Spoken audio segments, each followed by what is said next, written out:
जय जिनेंद्र सभी को। स्वागत है आप सबका हमारे सबके परमागम ऑनर्स डिस्कशन क्लब में। I welcome all our teachers to the session. I would like to call Chitra ji for the Mangalacharan. Over to you, Chitra ji. Thank you Chanu ji. जय जिनेंद्र। अपने इष्ट देव को नमस्कार करके इस कार्य की निर्विघ्न पूर्ति के लिए मंगलाचरण करते हैं। नमो अरिहंताणं नमो सिद्धाणं नमो आयर्याणं नमो वच्छायाणं नमो लोए सबसाहुणम्।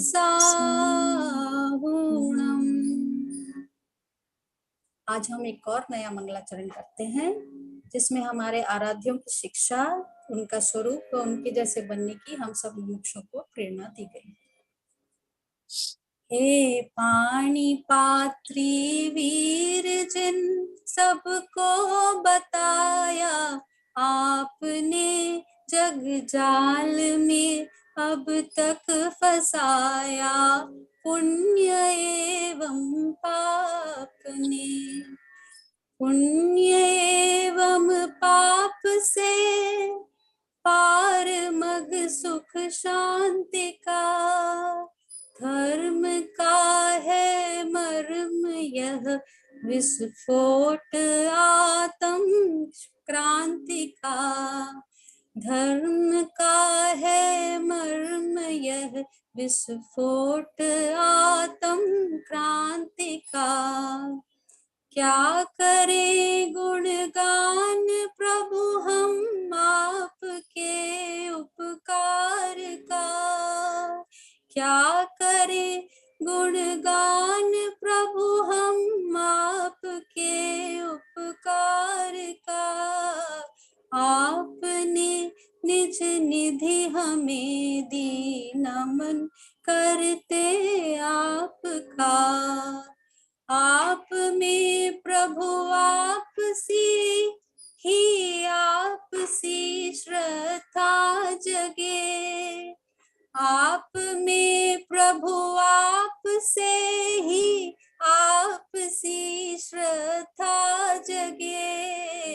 दूर हो सब भाव विकृत, परिणति निज मेर में। दूर हो सब भाव विकृत, परिणति निज मेर में। तो कैसे हम आत्मा में नमे, जो आत्मा में नमना सीखेंगे वह अपने अंतिम जन्म की तैयारी में है, किंतु जो पर में पर्याय में संसार की चीजों में ही झुकते हैं वह संसार में और भटकने की तैयारी में है। तो स्व क्या है और उसकी तरफ कैसे झुकना है, इसी का ज्ञान हमें 5 साल के परमागम ऑनर्स में सीखने को मिलता है। तो उसी कड़ी को आगे बढ़ाते हुए आज हम बालबोध पाठमाला 2 का पहला चैप्टर देव स्तुति व जिनवानी स्तुति लेंगे, जिसके लिए मैं आमंत्रित करना चाहूंगी शुभम जी को। तो शुभम जी आइए, आपका स्वागत है। Over to you. Thank you Tanu ji. Chitra ji. सभी को जय जिनेंद्र। इफ पॉसिबल हो तो अपने अपने वीडियोस ऑन कर लेवे, इफ पॉसिबल, जो भी कंफर्टेबल है, सो दैट वो विजिबल रहे सभी लोग हैं। हाँ जी, कंटिन्यू। सॉरी। जी बिल्कुल। सभी को जय जिनेंद्र। जैसा कि चित्रा जी ने बताया है कि मैं आज बालबोध पाठमाला भाग 2 का देव स्तुति और जिनवानी स्तुति लेने जा रही हूँ। तो सबसे पहले हम देव स्तुति देखेंगे। यह स्तुति सच्चे देव की है। सच्चा देव उन्हें कहते हैं जो वीतरागी, सर्वज्ञ और हितोपदेशी हो।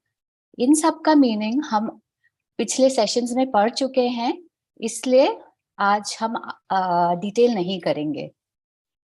तो यहाँ भक्त सच्चे देवों से प्रार्थना कर रहे हैं कि वे भव्य जनों का ज्ञान रूपी सूर्य का उदय करें, जिससे उनके मिथ्यात्व रूपी अंधकार का नाश हो जाए। यहाँ भव्य जनों से हम यह समझ सकते हैं कि जो लोग अपना कल्याण करना चाहते हैं, दुखों को नष्ट कर वास्तविक सुखी होना चाहते हैं, शांतिमय, निराकुल, तनाव रहित जीवन जीना चाहते हैं। तो यहाँ एक प्रश्न संभव है कि यह सब हम कैसे करें? यह पॉसिबल है अगर हम सम्यक को प्राप्त कर सकें, जो सम्यक दर्शन युक्त हैं, अर्थात जो 7 तत्वों में यथार्थ श्रद्धान करते हैं तथा सच्चे देव, शास्त्र, गुरु में श्रद्धा रखते हैं, वे सम्यक दृष्टि कहलाते हैं। इसके विपरीत 7 तत्वों का सच्चा श्रद्धान नहीं होना मिथ्यात्व है। सच्चे देव, शास्त्र, गुरु पर श्रद्धान न करना और कुदेव, कुशास्त्र, कुगुरु पर श्रद्धान करना मिथ्यात्व है।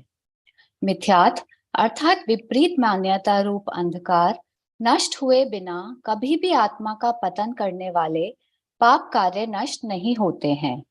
वास्तविक सुख का अंश भी प्रकट नहीं होता है। धर्म का, मोक्ष मार्ग का प्रारंभ ही नहीं होता है।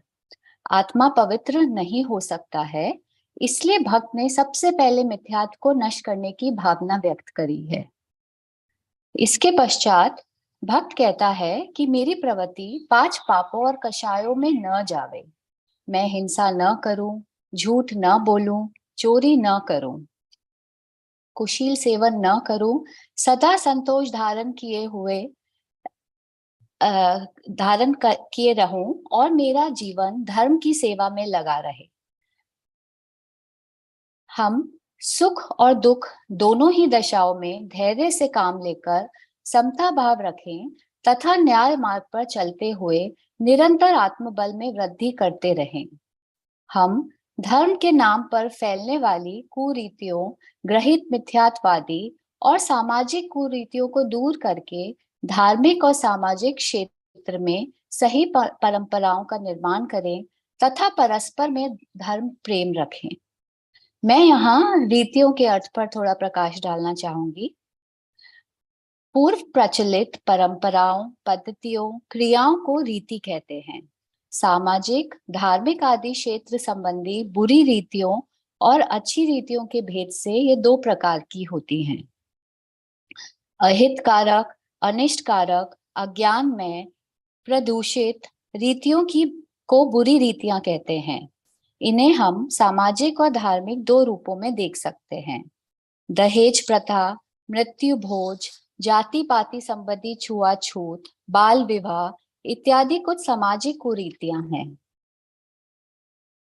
भूत प्रेत, व्यंतर, देवी देवताओं की पूजा करना, भक्ति पूजा आदि के नाम पर जीवों की हिंसा करना, राग में धर्म मानना, पंचामृत अभिषेक करना, लौकिक कामना से भगवान की भक्ति आदि करना इत्यादि कुछ धार्मिक कुरीतियां हैं। इसके विपरीत हितकारक, इष्टकारक, शुद्ध, सात्विक रीतियों को सुखद या अच्छी रीतियां कहते हैं। इनके भी सामाजिक और धार्मिक 2 रूप हैं। विवाह में धन को मुख्य न करना, बाल विवाह न करना, स्त्री शिक्षा की ओर विशेष ध्यान देना, उनको समाज का एक महत्वपूर्ण अंग मानकर उपेक्षित नहीं करना, प्राकृतिक पर्यावरण संतुलन का विशेष ध्यान रखना इत्यादि सामाजिक अच्छी रीतियां हैं। और रागी देशी, कशाई, देवी देवताओं को न पूजना, धर्म में देखा देखी नहीं करना, यथार्थ ज्ञान करके समझ पूर्वक परिणामों की पवित्रता के लिए ही धार्मिक क्रियाओं को करना, भगवान जैसा बनने के लिए उनकी भक्ति पूजा करना, धर्म के नाम पर हिंसादी पाप नहीं करना इत्यादि कुछ धार्मिक अच्छी रीतियां हैं। Yet again, यहाँ एक प्रश्न हो सकता है, तो हम क्या करें? तो सबसे पहले हमें बुरी रीतियों को हटाने का प्रयास करना है और ज्ञान के क्षेत्र में आगे बढ़ना है। अगर ज्ञान होगा तो हम धर्म क्षेत्र में उन्नत होते हुए उसका प्रचार कर सकेंगे। हम सुख दुख, अनुकूलता, प्रतिकूलता में सदा पर्वत के समान अडिग रहते हुए समता भाव धारण कर अपने आत्मबल को बढ़ा सकेंगे। अब आगे भक्त भगवान से प्रार्थना कर रहा है कि जो भी दुख देने के कारणभूत 8 कर्म हैं, वे उसे नष्ट करने का प्रयास करें तथा सदा उनका नाम जपते रहे तथा उनके द्वारा बताए गए मार्ग पर चलते रहे। ऐसे करने से हमारे सारे विघ्न बाधाएं दूर दुख आदि नष्ट हो सकते हैं। अगर हमें सुखी होना है तो इन बंधन रूप आकुलतामय मोह राग देश रूप विकारी परिणामों के कारणभूत ये 8 ही कर्मों का नाश करना पड़ेगा।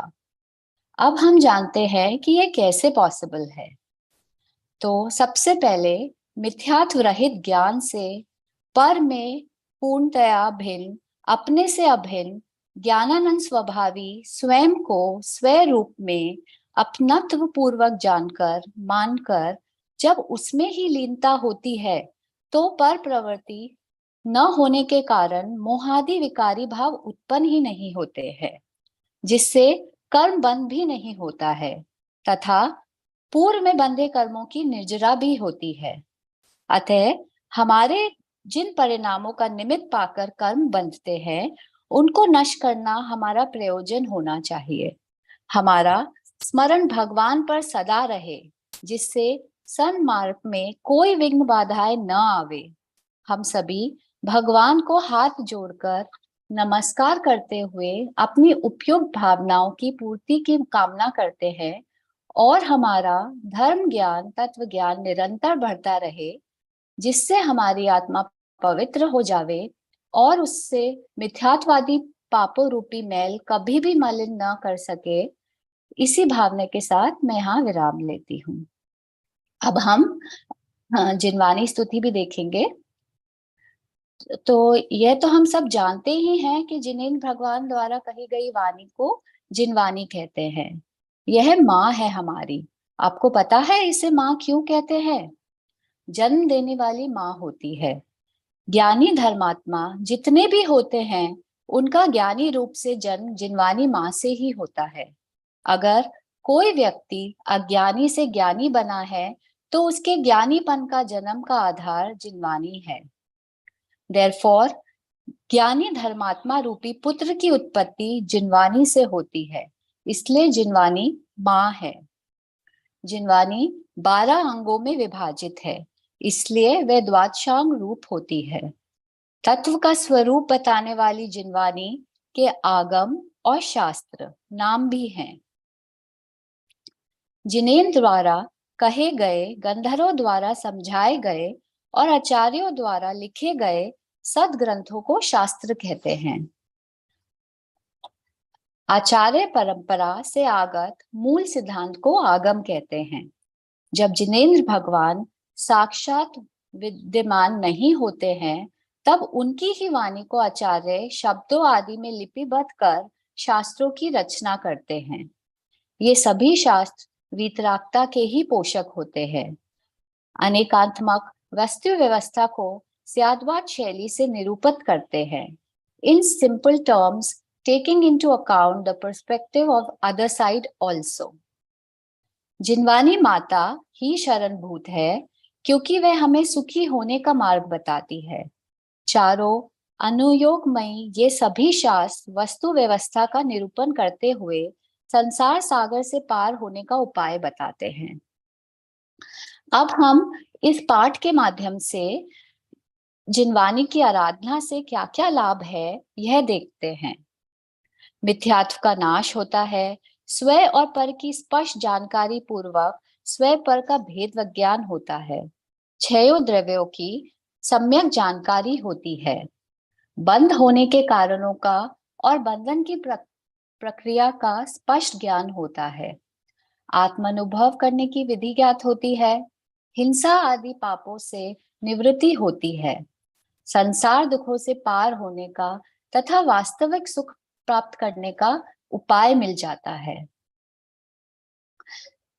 अब इस पाठ में अंतिम दोहे में आई 2 पंक्तियों पर आपका विशेष ध्यान आकर्षित करना चाहूंगी। तो ही जपो दिन रैन का अर्थ दिन रात तुम्हारा जप करता रहूं से यहाँ ये अभिप्राय है कि हे जिनवानी माँ, मैं तुम्हारा ही स्वाध्याय अध्ययन चिंतन मनन करता रहूं व इस प्रकार उपयोग को निच की ओर झुकाकर निज स्वरूप को पहचानूं। जब ऐसा होगा तो सहज ही जिनवानी माँ के लिए बहुमान आएगा, वह मस्तक स्वतः ही झुक जाएगा।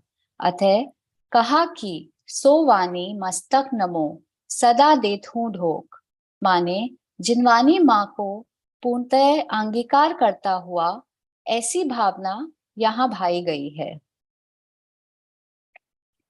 हम सब भी विशेष रूप से जिनवानी के महत्व को समझकर उनके प्रति बहुमान उत्पन्न कर आत्मलीनता का प्रयास करते रहें और निरंतर जिनवानी माता का स्वाध्याय कर मोक्ष सुख को प्राप्त हो। इसी भावना से मैं यहाँ विराम लेती हूँ।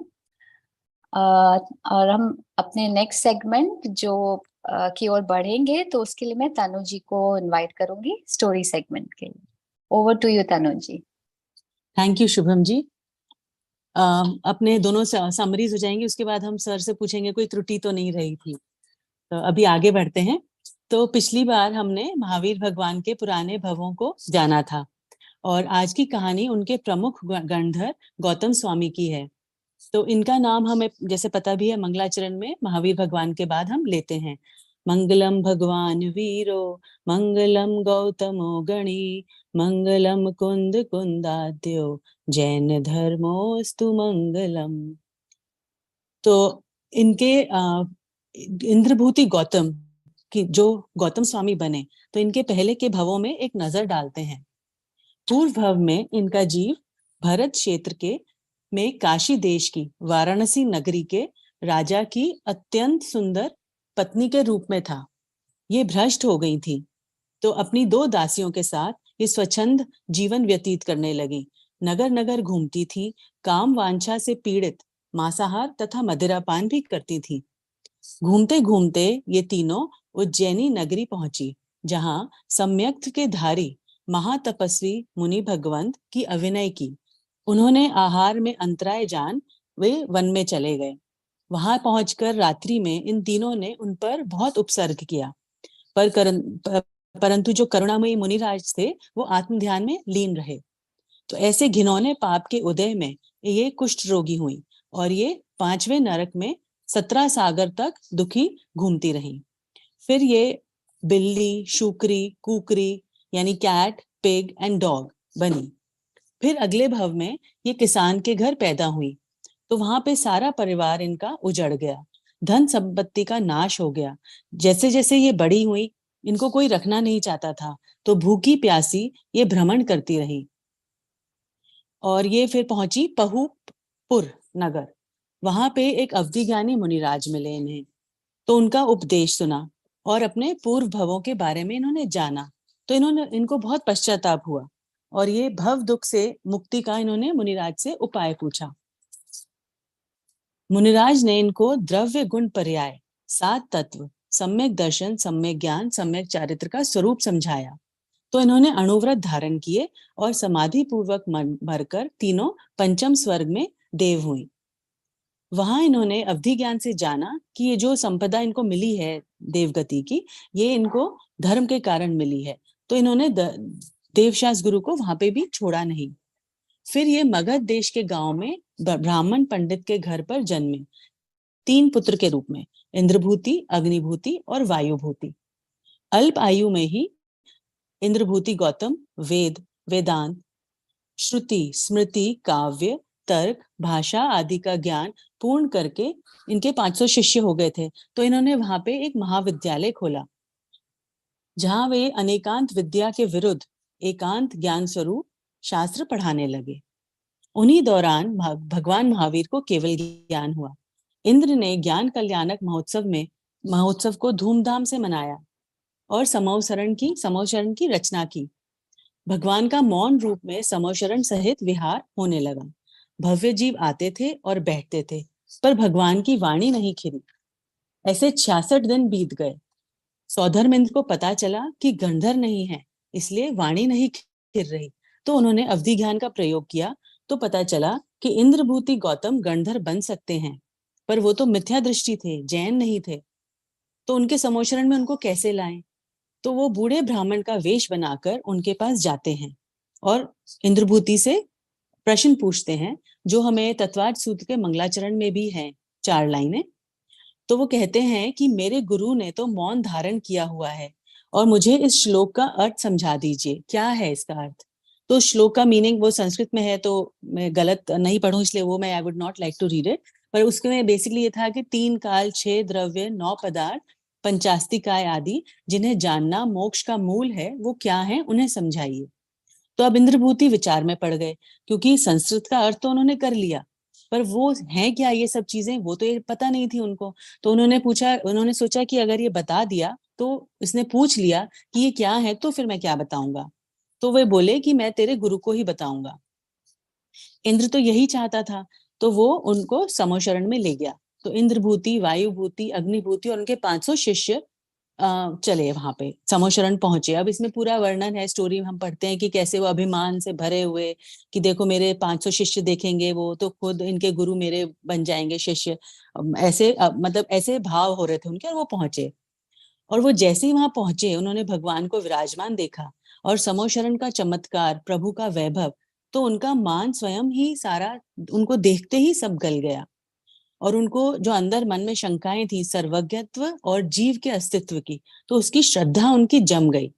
उनकी अंतर्मुखी दृष्टि हुई तो अंदर में गुणस्थान चढ़ते गए, 1st से 4th, 5th, 6th और 7th।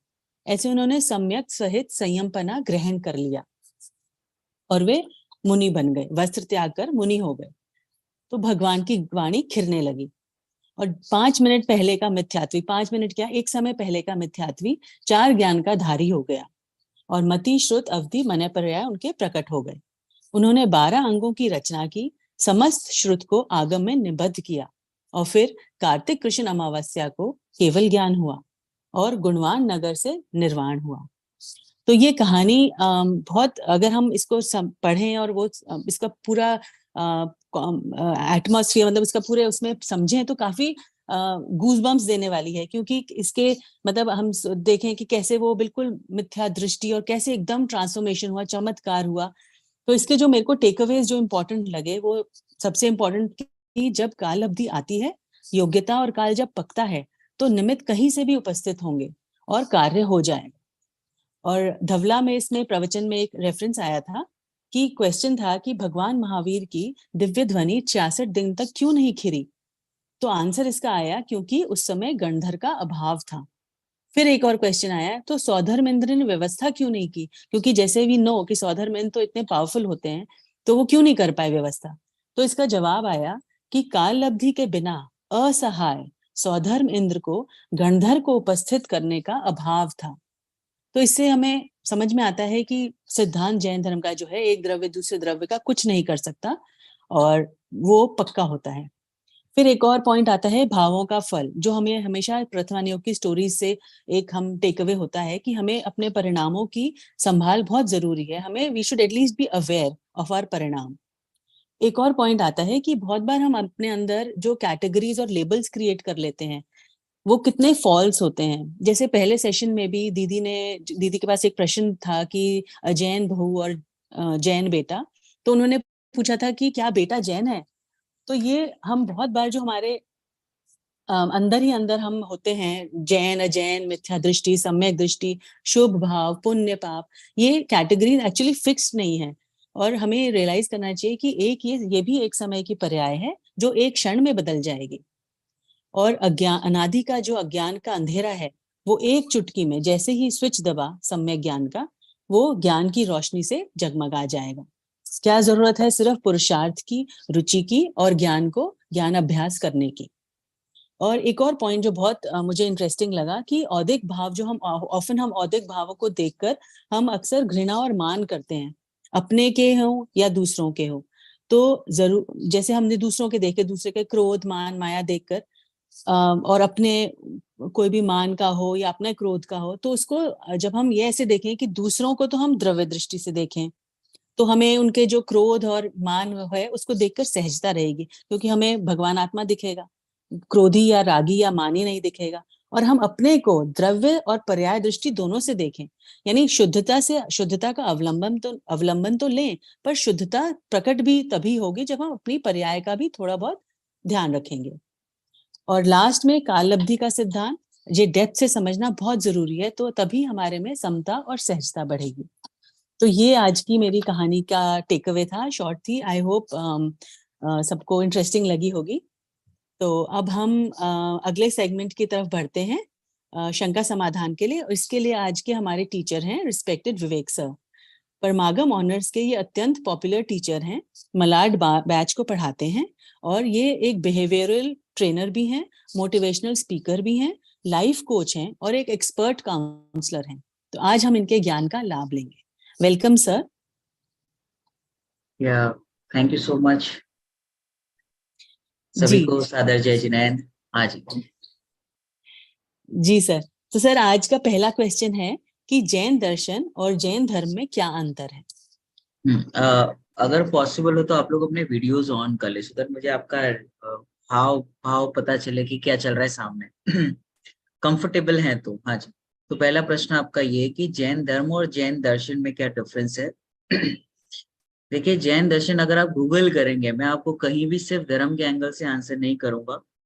तो जैन दर्शन और जैन धर्म में क्या फर्क है? तो दर्शन मतलब होता है, अगर आप गूगल करेंगे तो दर्शन का अर्थ आता है फिलोसॉफी। दर्शन क्या है? ये जैन फिलोसॉफी क्या कहती है, जैसे बुद्धिज्म की फिलोसॉफी होती है, क्रिश्चियनिटी की फिलोसॉफी होती है, ऐसे जैन धर्म की फिलोसॉफी क्या है। तो एक जापान का एक व्यक्ति आया था, उसने जैन दर्शन के बारे में जानने की कोशिश की, धर्म के बारे में नहीं। धर्म तो आपको कुछ और सिखाएगा, लेकिन फिलोसॉफी क्या कहती है। तो जैन धर्म की जो फिलोसॉफी है, उसने ये जापान का जो व्यक्ति था उसने कहा कि आत्मानुभूति, आत्मा का अनुभव करना, ये जैन दर्शन कहता है। तो ये फिलोसॉफी बताता है जैन दर्शन। धर्म किसे कहते हैं वो अलग चीज है। जैन दर्शन क्या कहता है कि फिलोसॉफी क्या है, उसका क्या है। जैसे बुद्धिज्म की फिलोसॉफी क्या है कि उसकी भी कुछ फिलोसॉफी होगी, जैसे वो मौन रहते हैं, है ना, उनकी फिलोसॉफी है कि ज्ञाता दृष्टा रहो। कोई किसी का कर नहीं सकता ऐसा वो बताते हैं, और ज्ञाता दृष्टा रहना, है ना। जैसे तो क्रिश्चियनिटी की फिलोसॉफी क्या है, तो वो कन्फेशन में बिलीव करते हैं। बिलीफ सिस्टम क्या है बेसिकली, है ना, उसको हम जैन दर्शन कहेंगे कि कोई भी दर्शन क्या है। और धर्म क्या कहते हैं, तो धर्म का एक परिभाषा आती है, धारते इति धर्म, धारण करता है उसको धर्म कहते हैं। तो धर्म क्या कहता है कि धारते इति धर्म। और धारण किसको किया जा सकता है? गुणों को धारण किया जा सकता है। तो गुणों को धारण करना उसको धर्म कहते हैं। फिर धर्म की हमारे पास परिभाषाएं हैं कि जो 10 हमारे धर्म है ना, उत्तम, क्षमा, मार्दव, आर्जव, सत्य, शौच, ये हमारे गुण है। तो उसको धारण करना उसको धर्म का, तो धारते इति धर्म। तो गुणों को धारण किया जा सकता है। तो धर्म ये कहेगा अहिंसा परमो धर्म, ये परिभाषा हमने सुनी है। ऐसे अनेकों परिभाषा धर्म में मिलती है। तत्वार सूत्र जी आपका आएगा पोर्शन में, तो उसमें भी ये सारा आपको और डिटेल में जानना मिलेगा जैन दर्शन, जैन धर्म के बारे में। पर दर्शन को समझना बहुत जरूरी कि फिलोसॉफी क्या कहती है। फिलोसॉफी मतलब थीम। तो बेसिकली जैन दर्शन जो है वो फिलोसॉफी की बातें करेगा, और धर्म जो है वो गुणों की बातें करेगा। So that is the difference between Jain धर्म एंड जैन दर्शन। ओके,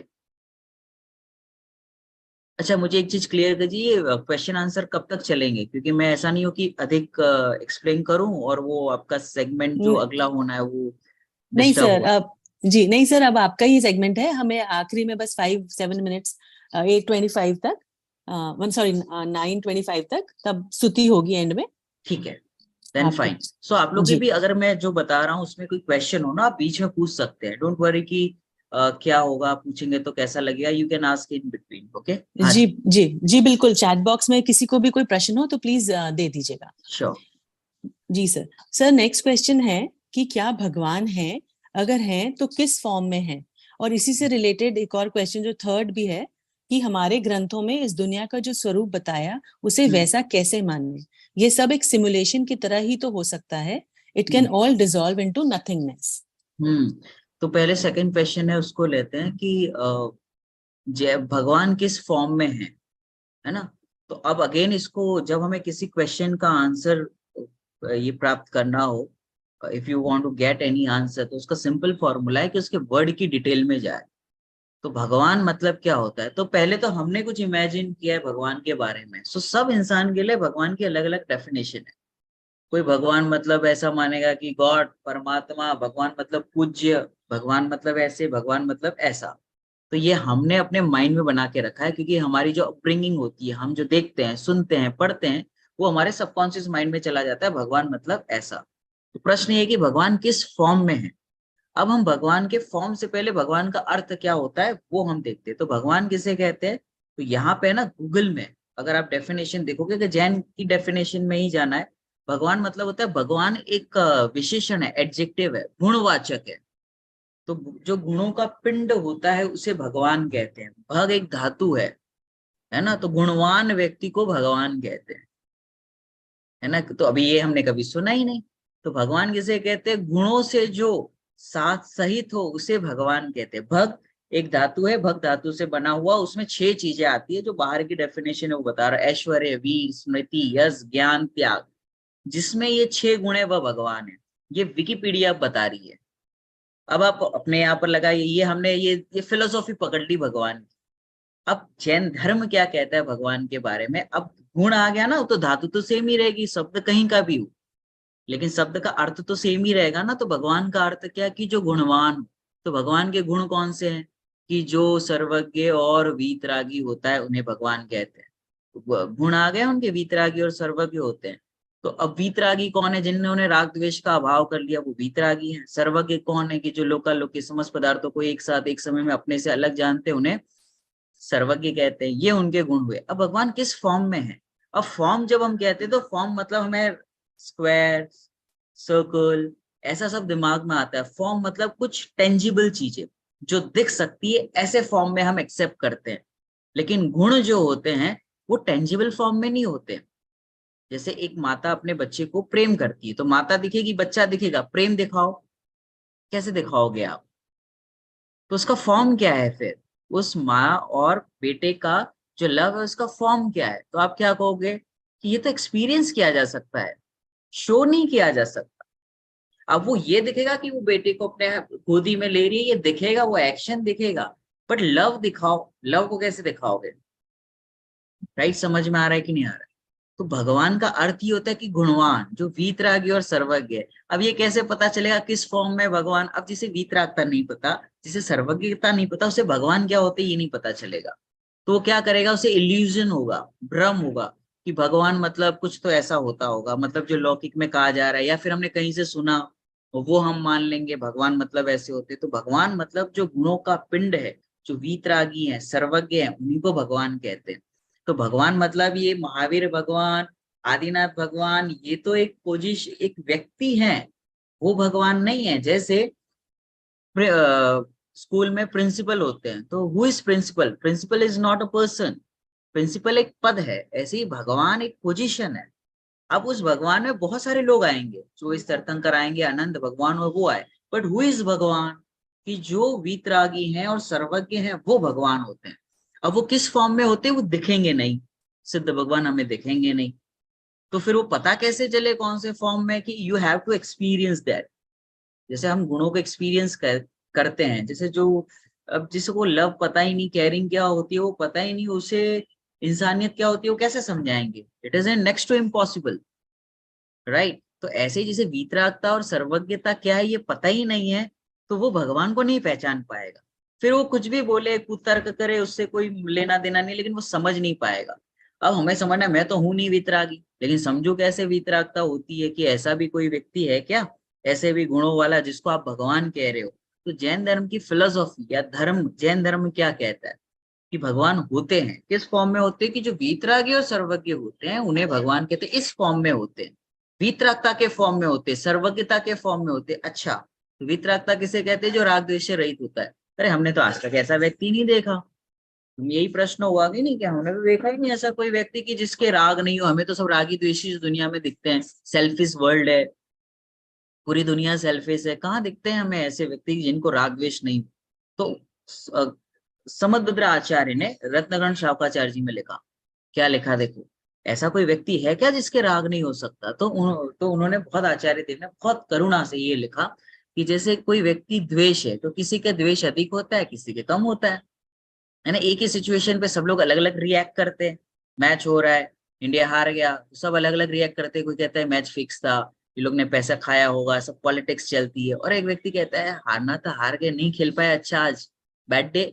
नहीं था इतना, तो उसकी कक्षा थोड़ी मंद है ना। तो जैसे क्रोध में दिखाई देता है, ऐसे ही राग में भी होता है। किसी के जगत में बहुत अधिक राग दिखता है और किसी का कम दिखता है। जैसे किसी का भोजन के प्रति, रसना इंद्रिय के प्रति बहुत ये है आसक्ति, इंडल्जेंस टुवर्ड्स फूड।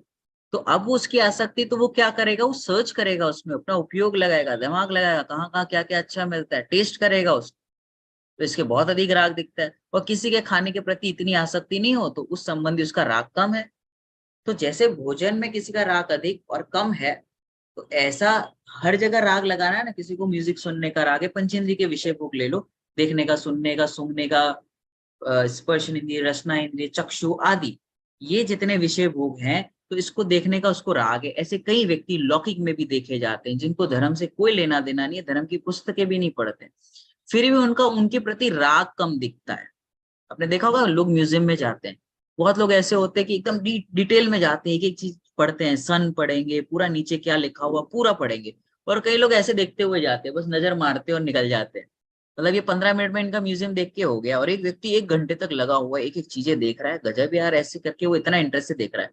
और एक व्यक्ति ऐसा भी है जो बाहर बैठा हुआ है, जिसके से क्या है, पत्थर वत्थर रखे हुए हैं, क्या देखना उसमें, भाला वाला रखे रहते हैं, सब पुरानी पुरानी चीजें, फोन रखा हुआ है, ये सब क्या देखने की चीज है, उसको उस प्रति राग ही नहीं है, तो वो बैठा हुआ है बाहर। तो एक व्यक्ति को बहुत अधिक राग है, एक को थोड़ा कम राग है, और एक को उस संबंधी राग ही नहीं है, तो बाहर बैठा हुआ है। तो ऐसा जगत में दिखाई देता है ना। तो ऐसे ही जैसे हमारा राग है खाने पीने घूमने फिरने का, वैसे किसी का कम राग होता है। तो ऐसे भी तो जीव होंगे जिनके इस संबंधी राग ही नहीं, जैसे हम अपने से एक्सपीरियंस करते हैं कि राग ही नहीं है किसी चीज के प्रति, वैसी ऐसे भी तो कोई व्यक्ति होगा जिसको इसको पंचेंद्रिय के विषय भोगों के प्रति लालसा ही नहीं। ऐसा व्यक्ति को वीतरागी कहते हैं। क्या उत्तर दिया समदभद्र आचार्य ने, गजब का, कि ऐसा व्यक्ति भी तो होगा, इसलिए उन वीतरागता को हम नमस्कार करते हैं, ना कि आपके ये सब वैभव दिखाई देता है, समोषण दिखाई देता है इसलिए हम आपको नमस्कार नहीं करते। ये शुरुआत की दूसरी या तीसरे छंद में, श्लोक में, इसलिए हम आपको नमस्कार नहीं करते, हम आपके गुणों को नमस्कार करते हैं। तो जो गुण है वो भगवान के फॉर्म में होते हैं। फिर सर्वज्ञ, सर्वज्ञ की बात चले कि सर्वज्ञ किसको कहते हैं, तो सर्वज्ञ जो तीनों लोग को एक साथ जानता है, एक समय में जानता है और अपने से जुदा जानता है, उसे सर्वज्ञ कहते हैं। तो ऐसा व्यक्ति तो हमें कोई दिखता नहीं है, क्योंकि आजकल की जनरेशन क्या मानती है, लॉजिक, लॉजिक दो हमें, जो आंखों से दिखाई देगा वही राइट है, आप इमेजिनेशन वाली चीजें मत बताओ। तो ऐसा भी पॉसिबल है कि नहीं। तो ऐसा देखिए कि जैसे कोई व्यक्ति थोड़ा जानता है, कोई व्यक्ति अधिक जानता है ना। जैसे मैं, मुझे इस टॉपिक के रिलेटेड, है ना, जैसे मैं कोई अभी, जैसे मेरी भी क्लास चल रही थी 6 to 8 परमागम ऑनर्स की क्लास थी, तो तत्वार सूत्र जी का विषय चल रहा था, तो उस संबंधी मुझे ज्ञान है, उस विषय संबंधी। और जो स्टूडेंट है उन्होंने पढ़ा नहीं है, इसलिए उस संबंधी ज्ञान नहीं है। फिर इसमें भी जो एक्सपर्ट विद्वान होंगे जिन्होंने टीका लिखी है, उनको और ज्ञान होगा उस संबंधी तत्वार सूत्र में। और जो मूल आचार्य उमा स्वामी जी को, उनको कितना डेप्थ में ज्ञान होगा, है ना। एक तो ये हुआ, ये जानने की ओर से ज्ञान बता रहे, क्योंकि नोन है ना, ये क्षयोपशम ज्ञान नोन है। तो एक व्यक्ति को कुछ नहीं पता, जो पढ़ता ही नहीं है, उसे तो पता ही नहीं व्हाट इज तत्वार्थ, क्या भेद प्रभेद होते, पता ही नहीं, तो उसके लिए तो वो चीज है ही नहीं। किसी को नॉलेज ही नहीं है, किसी को थोड़ा है, किसी को अधिक है, किसी को डेप्थ में नॉलेज है। राइट, समझ में आ रहा है। तो कोई व्यक्ति ऐसा भी तो होगा जिसे पूरा नॉलेज हो, जैसे हम थोड़ा जानते हैं, थोड़ा जानते हैं मतलब द्रव्य क्षेत्र काल भाव की मर्यादा। अब क्षयोपशम ज्ञान वाला नहीं लेना, सामान्य ज्ञान। जैसे हम जानते हैं चीजों को, तो कैसे जानते हैं, द्रव्य क्षेत्र काल भाव की मर्यादा पूर्वक जानते हैं। जैसे हम आंखों से देख रहे हैं, है ना, आंखें उसमें निमित्त बन रही है जानने में। अब मैं पूरा एक एक चीज स्टेप नहीं करूंगा, आप वो जब मैं आंखों से कह रहा हूं तो आप ऐसा समझना कि आंखें उसमें निमित्त है। तो जैसे आंखें निमित्त हुई, तो क्यों हुआ ऐसा, क्योंकि ज्ञानावर्णी है ना, वह दर्शनावर्णी है, तो मुझे ऐसे आंख बंद करके नहीं दिखेगा, क्योंकि अवलंबन वाला ज्ञान है। समझ में आ रहा है। एक व्यक्ति के आई साइट्स नहीं है, मतलब उसके आंखों से नहीं दिखता, लेकिन वो ज्ञान से देख सकता है। जैसे उसे कुछ वस्तु कहे हाथी, तो वो इमेजिन कर सकता है ना। जैसे पूर्व में उसकी आईज थी, फिर कुछ एक्सीडेंट हुआ तो आंखें चली गई, तो उसे व्हाइट कलर समझ में आएगा। तो उसको ज्ञान तो हो रहा है, लेकिन कैसा है, अब लिमिटेड हो गया। अब ज्ञान लिमिटेड नहीं होता, क्योंकि हमारा ज्ञान अवलंबन वाला है, इसके लिए द्रव्य क्षेत्र काल भाव की मर्यादा पूर्वक जानता है। तो कैसे जानते हैं हम, जैसे मैं मुंबई के बारे में जानता हूँ, क्योंकि मैं मुंबई में रहता हूँ, ठीक है, तो मुझे मुंबई के बारे में नॉलेज है। किसी को पूरे वर्ल्ड के बारे में नॉलेज होगा, एशिया कंट्रीज के पूरे में नॉलेज होगा, किसी को, कोई ऐसा भी तो व्यक्ति होगा जिसको 3 लोक संबंधी ज्ञान हो, ऐसा भी तो जानता होगा। अभी हम कैसे जानते हैं? क्रम क्रम से जानते हैं। क्रम क्रम से मतलब एक के बाद एक बार में एक ही चीज ज्ञान का विषय बनेगी, है ना। जैसे एक बालक आया, है ना, तो उस बालक के बारे में आपने सोचा, अच्छा ये लगता है कि 10th स्टैंडर्ड में पढ़ता होगा, इसकी उम्र लगभग लगभग 15-16 साल होगी, है ना। ऐसा हम क्रम क्रम से जान रहे। अब उसकी माता के पास आया, अब उसकी माता विचार किए बिगर पूरा जानती है ना। विचार नहीं करना पड़ता, ये मेरा बालक है, इसका नाम ये है, ऐसा क्रम नहीं पड़ता, एक साथ पूरा वो बालक देखा और पूरा ज्ञान होता है। राइट, समझ में आ रहा है लॉजिक? तो ऐसा भी तो कोई व्यक्ति होगा इस दुनिया में कि जिसको 3 लोक संबंधी, जो लोकालोक के समस्त पदार्थों को एक साथ एक समय में एक साथ जानते, एक समय में जानते, ऐसी भी ताकत वाला कोई व्यक्ति होगा जिसने अपने ज्ञान को पूर्णता प्रकट कर लिया है। और उसको अपने शास्त्रीय भाषा में कहे तो जो आवरण हट जाते हैं, 8 कर्मों का नाश कर दिया है, उसके पूरे आवरण ज्ञान के हट जाते हैं, उसकी स्पष्ट झलक दिखती है पूरे विश्व की। जैसे मिरर पे डस्ट है तो उसको हमने ऐसे क्लीन, पहले नहीं दिख रहा था, धुंधला दिख रहा था क्योंकि डस्ट था ना। अब डस्ट को क्लीन किया तो वो पिक्चर क्लियर दिखने लगी, प्रतिबिंब दिखने लगा, रिफ्लेक्शन प्रॉपर हो रहा है। क्यों? बिकॉज वो डस्ट था। ऐसे ही कर्मों के डस्ट के कारण हमें द्रव्य क्षेत्र काल भाव की मर्यादा आ जाती है, हम सब चीजें नहीं जान सकते। लेकिन ऐसा भी कोई व्यक्ति है, जैसे हम इसको अभी लौकिक में समझे तो कई जीव ऐसे होते हैं जिनको पूर्व भव का याद आ जाता है, ज्ञान की निर्मलता होती है उस जाति की, और वो उनको पूर्व भव याद आ गया। कैसे याद आ गया, है ना? कैसे याद आ गया कि उनको पूर्व भव का याद आ गया? कैसे याद आ गया? कि जाति स्मरण ज्ञान हुआ। तो जैसे इसको इतना याद आ सकता है, तो हमारे पुराण में ऐसा भी लिखा है कि जैसे श्रीमद राजचंद्र जी थे, उनको करोड़ों भव याद आ गए थे। और अनेकों व्यक्ति, जैसे आपने स्टोरी बताई है ना, कुछ स्टोरी ये की तो पूर्व भव याद आते हैं उसमें। तो ऐसा भी तो कोई व्यक्ति होगा कि जिसको सबके भव याद समझ में आ जाते हो, दिखते हो, है ना। तो उनको अवधि ज्ञानी कहेंगे, है ना। उनकी मर्यादा होती है, लेकिन सर्वज्ञ होंगे, उनके सबके सब ज्ञान में झलकता है, पूर्व के, वर्तमान के, भविष्य के, ऐसा भी होता है। अब उसमें लिखा है कि भावमंडल होता है समूह शरण में, जिसमें पूर्व के 3, वर्तमान का 1 और भविष्य के 3 भव दिखाई देते हैं। जैसे 7 भव दिखते हैं। तो ये झूठी बातें हैं, ये पाखंड है, सिमुलेशन कहा ना। तो ये क्या सच में ऐसा है कि नहीं? उसमें लिखा है ना, ऐसा है। तो इस तरीके से हमें समझना है कि भगवान किसे कहते हैं, भगवान किस फॉर्म में, भगवान गुणों के फॉर्म में। और गुण का अर्थ आप वैसा नहीं लेना जैसे लौकिक में लेते हैं, वैसा अर्थ नहीं है यहाँ पर। गुण मतलब सिर्फ वीतरागी और सर्वज्ञ। अगर वीतरागी और सर्वज्ञ ये गुण नहीं रहेगा, जो यहाँ पे गुण लिखे ना, वो गुण रहेगा थोड़ी ना चलेगा। क्योंकि वीतरागी नहीं और सब चीजों को जान ले तो तहलका मच जाए। जैसे आप सब चीजों को जान लो और राग है और कषाय है, तो क्या होगा? आप उंगली करोगे किसी की लाइफ में, भाई तू मरने वाला है, मैंने देख लिया अपने ज्ञान में, संभाल के चलियो, होशियारी मत मारा करो।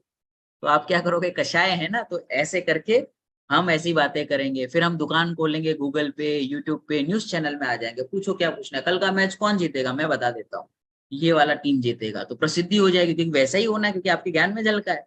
तो उदाहरण है। लेकिन राग के साथ वितरागता नहीं हो सकती। या तो राग रहेगा या तो वीतरागता रहेगी। क्योंकि वीतरागता अगर राग के साथ रहे, कषाय के साथ रहे, तो दुनिया हो ही नहीं पाएगी। इसलिए मन पर्याय ज्ञान है ना, सिर्फ भावलिंगी संतों को होता है। आप किसी के मन की बात जान लो ना, तो आप घर में ही नहीं रह पाओगे। अब इसको अन्यथा नहीं लेना। जैसे आपकी पत्नी है, बच्चे हैं, वो आपके बारे में क्या सोचते हैं ना, आपको इमेजिन नहीं है। एक अज्ञानी जीव क्या क्या सोच सकता है, उसके क्या क्या इंटेंशंस हो सकते हैं। अगर वो पता चल जाए ना सच्चाई, तो आप घर में नहीं रह पाओगे। क्यों? क्योंकि अनंतानुबंधी है ना। तो अनंतानुबंधी बहुत डेंजर चीज है, वो कहीं का नहीं रहने देती। सच्चाई पता चलने पर बहुत उथल पाथल होता है। ख्याल में आ रहा है? कभी ट्राई करना हो ना, करना मत, हालांकि कोई ग्रुप हो जिसमें आप नहीं हो और आपकी बातें चलती हो, कभी सुनना, तो आपको ऐसा लगेगा संसार सच में आसार है। मैं क्या सोचता था इन लोगों के बारे में, ये मेरे बारे में क्या सोचते हैं, ये सामने मेरे कुछ और बोलते हैं और पीछे। ठीक है ना। एक मैं ट्रेनिंग्स वगैरह करता हूँ, तो काउंसलिंग वगैरह होती है ना, तो उसमें मुझे एक टास्क दिया गया था कि आपको 5 क्वेश्चन पूछने अपने रिलेटिव से या अपने जो क्लोज वंस है उनसे आपको पूछना है कि what you think about my self honestly. आप मेरे बारे में आपकी क्या राय है ना। और एक प्रश्न ऐसा था कि लोग मेरे पीछे मेरी क्या बात करते हैं, और ऑनेस्टली बताना है। और उसका रूल ये था कि आपको रिएक्ट नहीं करना है, क्योंकि आप रिएक्ट करोगे तो फिर वो बताएगा नहीं, क्योंकि हम रिएक्ट कर देते हैं ना, तो कोई बताता नहीं है। हाँ, आपको सच्चाई जाना है तो आप, उसका रूल ये कि आपको मौन रहना है। क्वेश्चन पूछा, जस्ट लिसन, बस सुनना है। है बड़ा डेंजर, आपको भी ट्राई करके देखना, बड़ा उथल पाथल होगा कि लोग आपके बारे में क्या सोचते हैं, तब आपको वैराग्य आ जाएगा कि ये भगवान, मैं तो क्या सोचता था लोगों के बारे में, कि लोग मेरे बारे में ऐसा सोचते हैं, but actually it is not like that the way you think, ऐसा है नहीं जैसा आप सोचते हो। तो जैसा हम भगवान के बारे में सोचते हैं ना, वैसे भगवान नहीं है, उसका फॉर्म गुणों के रूप में, तो जैसा जगत में दिखाया जाता है, जो पुस्तकें हैं या जो प्रीचर्स हैं जो बताते हैं अलग अलग, वैसा भगवान का रूप नहीं है। भगवान, अब ये किसने बताया भगवान का रूप? भगवान नहीं बताया। अब ये सच क्यों है? सच मतलब यूनिवर्सल ट्रुथ समझना, ये नहीं समझना कि जैन धर्म ने कहा इसलिए सच है, नहीं, क्योंकि सर्वज्ञ कह रहे हैं, क्योंकि उन्हें आगे पीछे सबका पूरा ख्याल में आता है, इसलिए वो झूठ नहीं बोलेंगे। जिन्हें आधा पता हो, थोड़ा पता हो, उसमें झूठ के चांसेस होते हैं, इसलिए सर्वज्ञ जो कहेंगे वो सही होगा। दूसरा, सर्वज्ञता के साथ उनके पास वीतरागता है, मतलब वो राग से नहीं कहेंगे, वीतरागता से बात करेंगे। जैसे हमारे मुनिराज जो ग्रंथ लिखते हैं, उसमें किसी को है ना इंपॉर्टेंस नहीं दिया जाता। क्यों? जैसे हम बुक लिखेंगे तो हम किसी को फेमस करेंगे, ये कैरेक्टर मुझे अच्छा लगा तो मैं उसके बारे में अच्छा लिखूंगा, अच्छा बोलूंगा, right? But the person who is वीतरागी और वीतरागता के मार्ग पर चल रहा है, वो ऐसा नहीं करेगा, वो जैसा है वैसा लिखेगा। दैट इज वाई हमारे जो स्टोरीज होती हैं वो जैसा है वैसा लिखा गया पद्म पुराण में। वहां राम को भी, जहां राम ने भूल की है तो बताया गया कि ये योग्य नहीं है राम जो कर रहे हैं सीता जी के साथ, है ना। अब लोक में उसको कहा जाएगा राम तो राम है, राम जो कह रहे वो सच ही होगा, ऐसा। ठीक है, समझ में आ रहा है? तो जो सच है वो बताया जाता है, तो इसलिए भगवान किस फॉर्म में? गुणों के रूप में। ओके, हाँ जी, नेक्स्ट क्वेश्चन क्या था वो ये सिमुलेशन वाला? जी सर। सर आपने बहुत अच्छी सर्वज्ञ की सिद्धि वाला कॉन्सेप्ट इतना डिफिकल्ट, इतना इजीली समझाया। सर नेक्स्ट क्वेश्चन ये था कि हमारे ग्रंथों में इस दुनिया का जो स्वरूप बताया है उसे वैसा कैसे माने? ये सब एक सिमुलेशन की तरह भी तो हो सकता है। It can all dissolve into nothingness. हाँ, ये सब डिसॉल्व हो सकता है। सिमुलेशन मतलब होता है पाखंड, दिखावा, ढोंग, राइट। नाउ मिहित भाई क्या कह रहे हैं यहाँ पर कि ये पाखंड हो सकता है, और मुझे भी कई बार ऐसा लगता था। ये जो प्रश्न है, यार ये अपन सब कर तो रहे कि ये नहीं खाना, ये नहीं करना, अपन ने सब बहुत सारी चीजें कॉम्प्रोमाइज करके रखी है, कम घूमना, ज्यादा उलझना नहीं, सब चीजों में हमने एक ये करके रखा, लिमिट करके रखी है। अगर ऐसा नहीं हुआ तो मेरे तो पूरा लाइफ ऐसे ही बर्बाद हो जाएगी, मतलब मैं तो मजे ही नहीं कर पाया लाइफ में, है ना। तो ऐसा एक भय रहता है, किसको? जिसके अनंतानुबंधी है उसको, जिसे सम्यक दर्शन नहीं हुआ, चौथा गुणस्थान नहीं है, तो इस जाति के भय हो सकते हैं। व्हाट इफ, अगर ऐसा हुआ तो। एक बार वर्णी जी हैं, बड़े वर्णी जी, ट्रैवल कर रहे थे, या कोई ऐसी ज्ञानी पुरुष थे, तो ट्रैवल कर रहे थे, तो एक व्यक्ति, और अपना चौबेर का टाइम हुआ, मतलब समय हो गया था, तो भोजन करने बैठे। तो उन्होंने भोजन किया, तो एक व्यक्ति साथ में जो ये था, ट्रैवल कर रहा था, उसने पूछा, आप लोग ये सब करते हो, इससे क्या कुछ पाप वाप इस दुनिया में कुछ होता नहीं है? पाप पुण्य क्या होता है? आप रात में खाने से होते, देखो मैं खा रहा हूँ, मुझे तो कुछ नहीं हो रहा, और आप खा लोगे तो आपको पाप लगेगा, ऐसा थोड़ी ना धर्म होता है। तो उन्होंने बहुत अच्छी बात बोली, देखो अगर पुण्य पाप नहीं रहेगा तो कोई दिक्कत ही नहीं है, कोई नुकसान ही नहीं है, लेकिन हुआ तब क्या होगा? क्या हुआ कि क्या कहा उन्होंने कि अगर पुण्य पाप कुछ नहीं है तो कोई दिक्कत ही नहीं, मेरा कोई नुकसान ही नहीं है, लेकिन अगर हुआ और मैं भोजन कर रहा हूँ रात्रि में, तो कितना दोष मुझे लग सकता है, ऐसा मुझे विचार आता है। ख्याल में आ रहा है? प्रेजेंटेशन देखना किस तरीके से उन्होंने किया, क्योंकि वो व्यक्ति जैन नहीं है, उसको कैसे बताएंगे? ख्याल में आ रहा है? ऐसे ही यहाँ पर क्या कह रहे हैं कि अगर ये पाखंड है तो कोई दिक्कत ही नहीं है। अगर ये सिमुलेशन नहीं हुआ देन व्हाट? अगर सच्चाई रही तो अब कहाँ के रहेंगे हम, है ना। जैसे वो ये लॉकडाउन हुआ था ना, तो उसमें स्टूडेंट्स जो थे, जितने कॉलेज वाले या स्कूल वाले, बड़े फ्री हो गए थे, क्योंकि उनको ऐसे ही पास किया जा रहा है। अब उनके दिमाग में एक चीज बैठ गई, क्या? कि हर साल ऐसे ही पास करेंगे, और वो पढ़ाई नहीं कर रहा। अब क्या हुआ कि अगर वो पढ़ाई ना करे, है ना, और उसे ऐसा लगे कि हर समय ऐसे ही पास कर दिया जाएगा, मुझे नेक्स्ट क्लास में भेजा जाएगा, तो फिर क्या होगा? समझ में आया कि नहीं आया? ऐसे ये पाखंड नहीं हुआ, ये एक तरीके से हम ऐसे देखें कि नहीं हुआ, तो फिर हमारे साथ क्या होगा? तो जो पुण्य पाप के सारी चीजें बताई हैं, वो तो फिर बड़ी दिक्कत होगी ना। अब लॉजिक से समझते हैं कि पाखंड क्यों नहीं है, और हम इसको जैन, क्योंकि मैं जैन हूँ, हम दिगंबर हैं और हम ये सारी चीजें फॉलो करते हैं, पढ़ते हैं, ऐसे नहीं देखना है। हम उसको न्यूट्रल होके देखेंगे, क्या सच्चाई है, क्या कि ये सच में पाखंड है।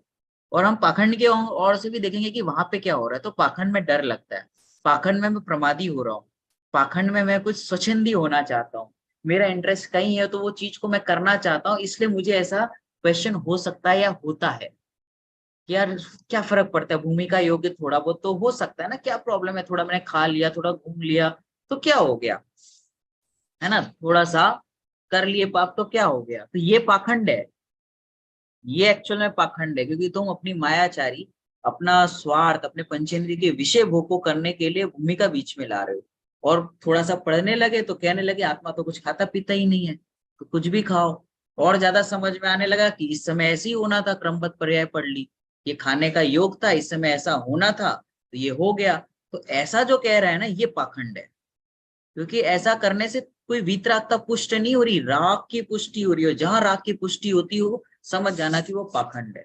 नाउ अब हम लॉजिक से देखेंगे कि ग्रंथ में अपने जो आचार्यों ने लिखा है या भगवान की दिव्य ध्वनि में जो बातें आई, क्या वो पाखंड है क्या। अब पाखंड कहते तो थोड़ा सा हमें ये लगता है कि सिमुलेशन कहते, थोड़ा सा अच्छा फैंसी लगता है, लेकिन वो जो कहा है वो सच भी है कि नहीं, तो हम यही समझते हैं कि एक मैंने कहीं बहुत सालों पहले पढ़ा था इसे जिनवाणी में, उसमें ऐसा आया था कि ये चार गति जो होती है किसने कहा सही है ना। तनु जी आपने देखा है स्वर्ग देखा है, सौरभ जी आपने नरक देखे, तो फिर सारे रिचुअल्स क्यों फॉलो करते हो। शुभम जी आपने अभी ये अपना वक्तव्य दिया है ना, स्तुति के बारे में बताया और ये जो चीजें कही आपने, तो हिंसा के बारे में आपने कहा, किसने देखी हिंसा, आत्मा किसने देखा बताओ, प्रूफ करके बताओ। अगर आप, तुम्हें आधा घंटा चर्चा करो ना, आप प्रूफ नहीं कर पाओगे। आप प्रूफ करके बताओ कि कार्य उपादान से होता है, निमित्त से नहीं होता। कैसे प्रूफ करोगे, है तो डिफिकल्ट हो जाएगा ना। तो कहा कि किसने देखा स्वर्ग, किसने देखा नरक। हाँ, मनुष्य में दिखते वो समझ में आता है, दिख रहा है, तो उस पर तो हम बिलीव करते हैं कि नरक स्वर्ग ये किसने बनाया। सब एक एक पंथ है ऐसा, एक ऐसे लोग हैं जो इन चीजों को मानते ही नहीं है, बोलते ये सब सही नहीं है, खाली बताया गया, किसी ने कह दिया तुम मानने लगे। तुमने देखा है क्या नरक स्वर्ग, देखा है क्या, नहीं देखा। तो फिर देखो वहां पे उत्तर दिया, बहुत अच्छा उत्तर। देखो उसमें ऐसा लिखा कि जैसे मनुष्य गति के बारे में जो उसमें बताया गया वो गलत था क्या, उसमें जो दुख बताए गए वो रॉन्ग था क्या, नहीं था। उसमें तिर्यंच गति के भी दुख बताया गया, तो तिर्यंच गति की जो अवस्था बताई उसमें कुछ आपको गलत लगा, आपको ऐसा लगा कि रॉन्ग है। जैसे उसमें तिर्यंच गति में, जैसे अपने टूडरमल जी साहब है ना, मोक्ष मार्ग प्रकाशक जी में कुत्ते का उदाहरण देते, तीन तीन तरीके के कुत्ते बताए, उनकी साइकोलॉजी कुत्तों की, कि हड्डी चबाता है तो क्या होता है, उसके जबड़े से खून निकलता है, तो उसे क्या लगता है कि मेरे जबड़े से फूटी हड्डी से खून आ रहा है, और वो उस हड्डी को चबाता रहता है और उसे ऐसा लगता है कि हड्डी में से खून आ रहा है, और खून कहाँ से आ रहा है, उसके जबड़े में से खून आ रहा है। तो ऐसा अज्ञान उसके है। अभी टोडरमल जी साहब ने गलत कहा, अब जाओ किसी कुत्ते से बात करो। अब जब ये चीजें वो सच्चाई बता रहे हैं, और जो मनुष्य गति के उन्होंने दुख बताए, तिर्यंच गति के जो दुख बताए वो गलत बताए हैं। भाषित ऐसा भाषित होता है कि नहीं होता है, मनुष्य गति के जो दुख बताए, जन्म जरा, है ना, जन्म का, मरण का, फिर जो हमारे स्ट्रगल्स है, हमारी जो कषाय है, क्रोध मान माया लोभ, ये जो जो हमारे नोन है उस पे तो भरोसा है कि नहीं। तो जो व्यक्ति आपके बारे में इतनी सच्चाई बता सकता है जो आपको पता ही नहीं है, कुत्ते की फिलोसॉफी साइकोलॉजी आपको नहीं पता होगी, तो टोडरमल जी साहब ने बताई, है ना। वो बैलगाड़ी होती है उसके नीचे चलता है, तो बैलगाड़ी चल रही है और वो नीचे चलता है, तो बैलगाड़ी आगे बढ़ती है तो वो भी आगे बढ़ता है, तो उसे ऐसा लगता है बैलगाड़ी मैं चला रहा हूँ। अब ये साइकोलॉजी है किसकी, कुत्ते की। ऐसे ही इंसान को क्या लगता है, मैं कमा रहा हूँ, मैंने बोला, मैं समझा रहा हूँ, तो कुत्ते जैसी इसकी हालत है। यार उसको अन्यथा नहीं लेना, मैं मतलब वो कंपेयर करके बता रहा हूँ। तो साइकोलॉजी कैसी है, तो ये समझ में आ रहा है कि नहीं आ रहा, इससे जीव दुखी हो रहा है कि नहीं हो रहा है। यदि ये बातें इतनी सच्चाई से बता सकते हैं, मनुष्य गति और तिर्यंच गति के दुख जो हमें प्रत्यक्ष दिखाई दे रहे हैं, तो ये व्यक्ति इतना जानकार समझदार, तो ये व्यक्ति नरक गति के बारे में झूठ क्यों बोलेगा, ये व्यक्ति स्वर्ग के बारे में झूठ क्यों बोलेगा। ख्याल में आ रहा है, जब ये मनुष्य गति का जो स्ट्रक्चर है वो सही बता रहे हैं, तो ये तीन लोग के बारे में झूठ क्यों बोलेंगे। कि इन्होंने ढाई दीप बताया, भरत क्षेत्र बताया, भरत क्षेत्र में ये चीजें होती है, ये पंचम काल चल रहा है, और पंचम काल में भी हुंडा उसरपणी काल चल रहा है, उसमें जीवों के परिणाम ऐसे ऐसे होंगे। तो जो जो हमें ज्ञान में आ रहा है वो तो पकड़ में आ रहा है कि नहीं आ रहा, तो हम चेक करें। तो मैं इस तरीके से पढ़ता था जब शुरुआत में, कि यार ये सब लिखा तो हुआ है, सच्चाई भी है कि नहीं है क्या पता। तो मैं लॉजिक लगाता था, कैसे लॉजिक लगाता था कि हाँ देखो, जैसे अभी के जो होते ना, मेरे दादा लोग थे, उनको बहुत अटैचमेंट था लोगों से। अब वैसा राग नहीं रहा लोगों में, इतना अटैचमेंट नहीं हो, दादा दादा के बीच में भी बहुत प्रेम था, भाइयों के बीच में। आजकल कहाँ रहा है इतना प्रेम। तो पहले के लोग ज्यादा जीते थे, दिखते हैं ना, हमें 100-100 साल जीते थे, अभी कहाँ एज कम होती जा रही है धीरे धीरे। तो परिणाम गिर रहे हैं, जीवों के परिणाम गिरते हर तरीके से। पहले का खाना देखो आप, आज से 20-25 साल या 30 साल पहले, ये जो हमारे दादा दादी है उनकी हम बात करें, तो खाना शुद्ध, घी शुद्ध, सब शुद्ध और हेल्दी होता था। और अभी देखो कुछ भी खाओ, घास जैसा लगता है वो, इंजेक्शन मारे जाते हैं। मतलब पहले जो किसान थे, जो फ्रूट ये करते हैं, वो ऑर्गेनिक बाय डिफॉल्ट होता था। अभी तो क्या इंजेक्शन मारे जाते हैं उसको। मतलब उनके भी परिणाम गिरे हुए और खाने वाले के भी परिणाम ऐसे, क्योंकि जो बेच रहा है व्यापारी है, वो भी क्या कर रहा है ना। पहले क्या होता था, जैसे छाछ है ना, छाछ फ्री में दी जाती थी, आपको छाछ के पैसे नहीं लगते थे। अभी तो वो इतना इतना सा छाछ देता है, 10 रुपया लेता है, वो भी पैकिंग सड़ा हुआ, खराब, पुराना, फ्रिज में रखा हुआ देता है।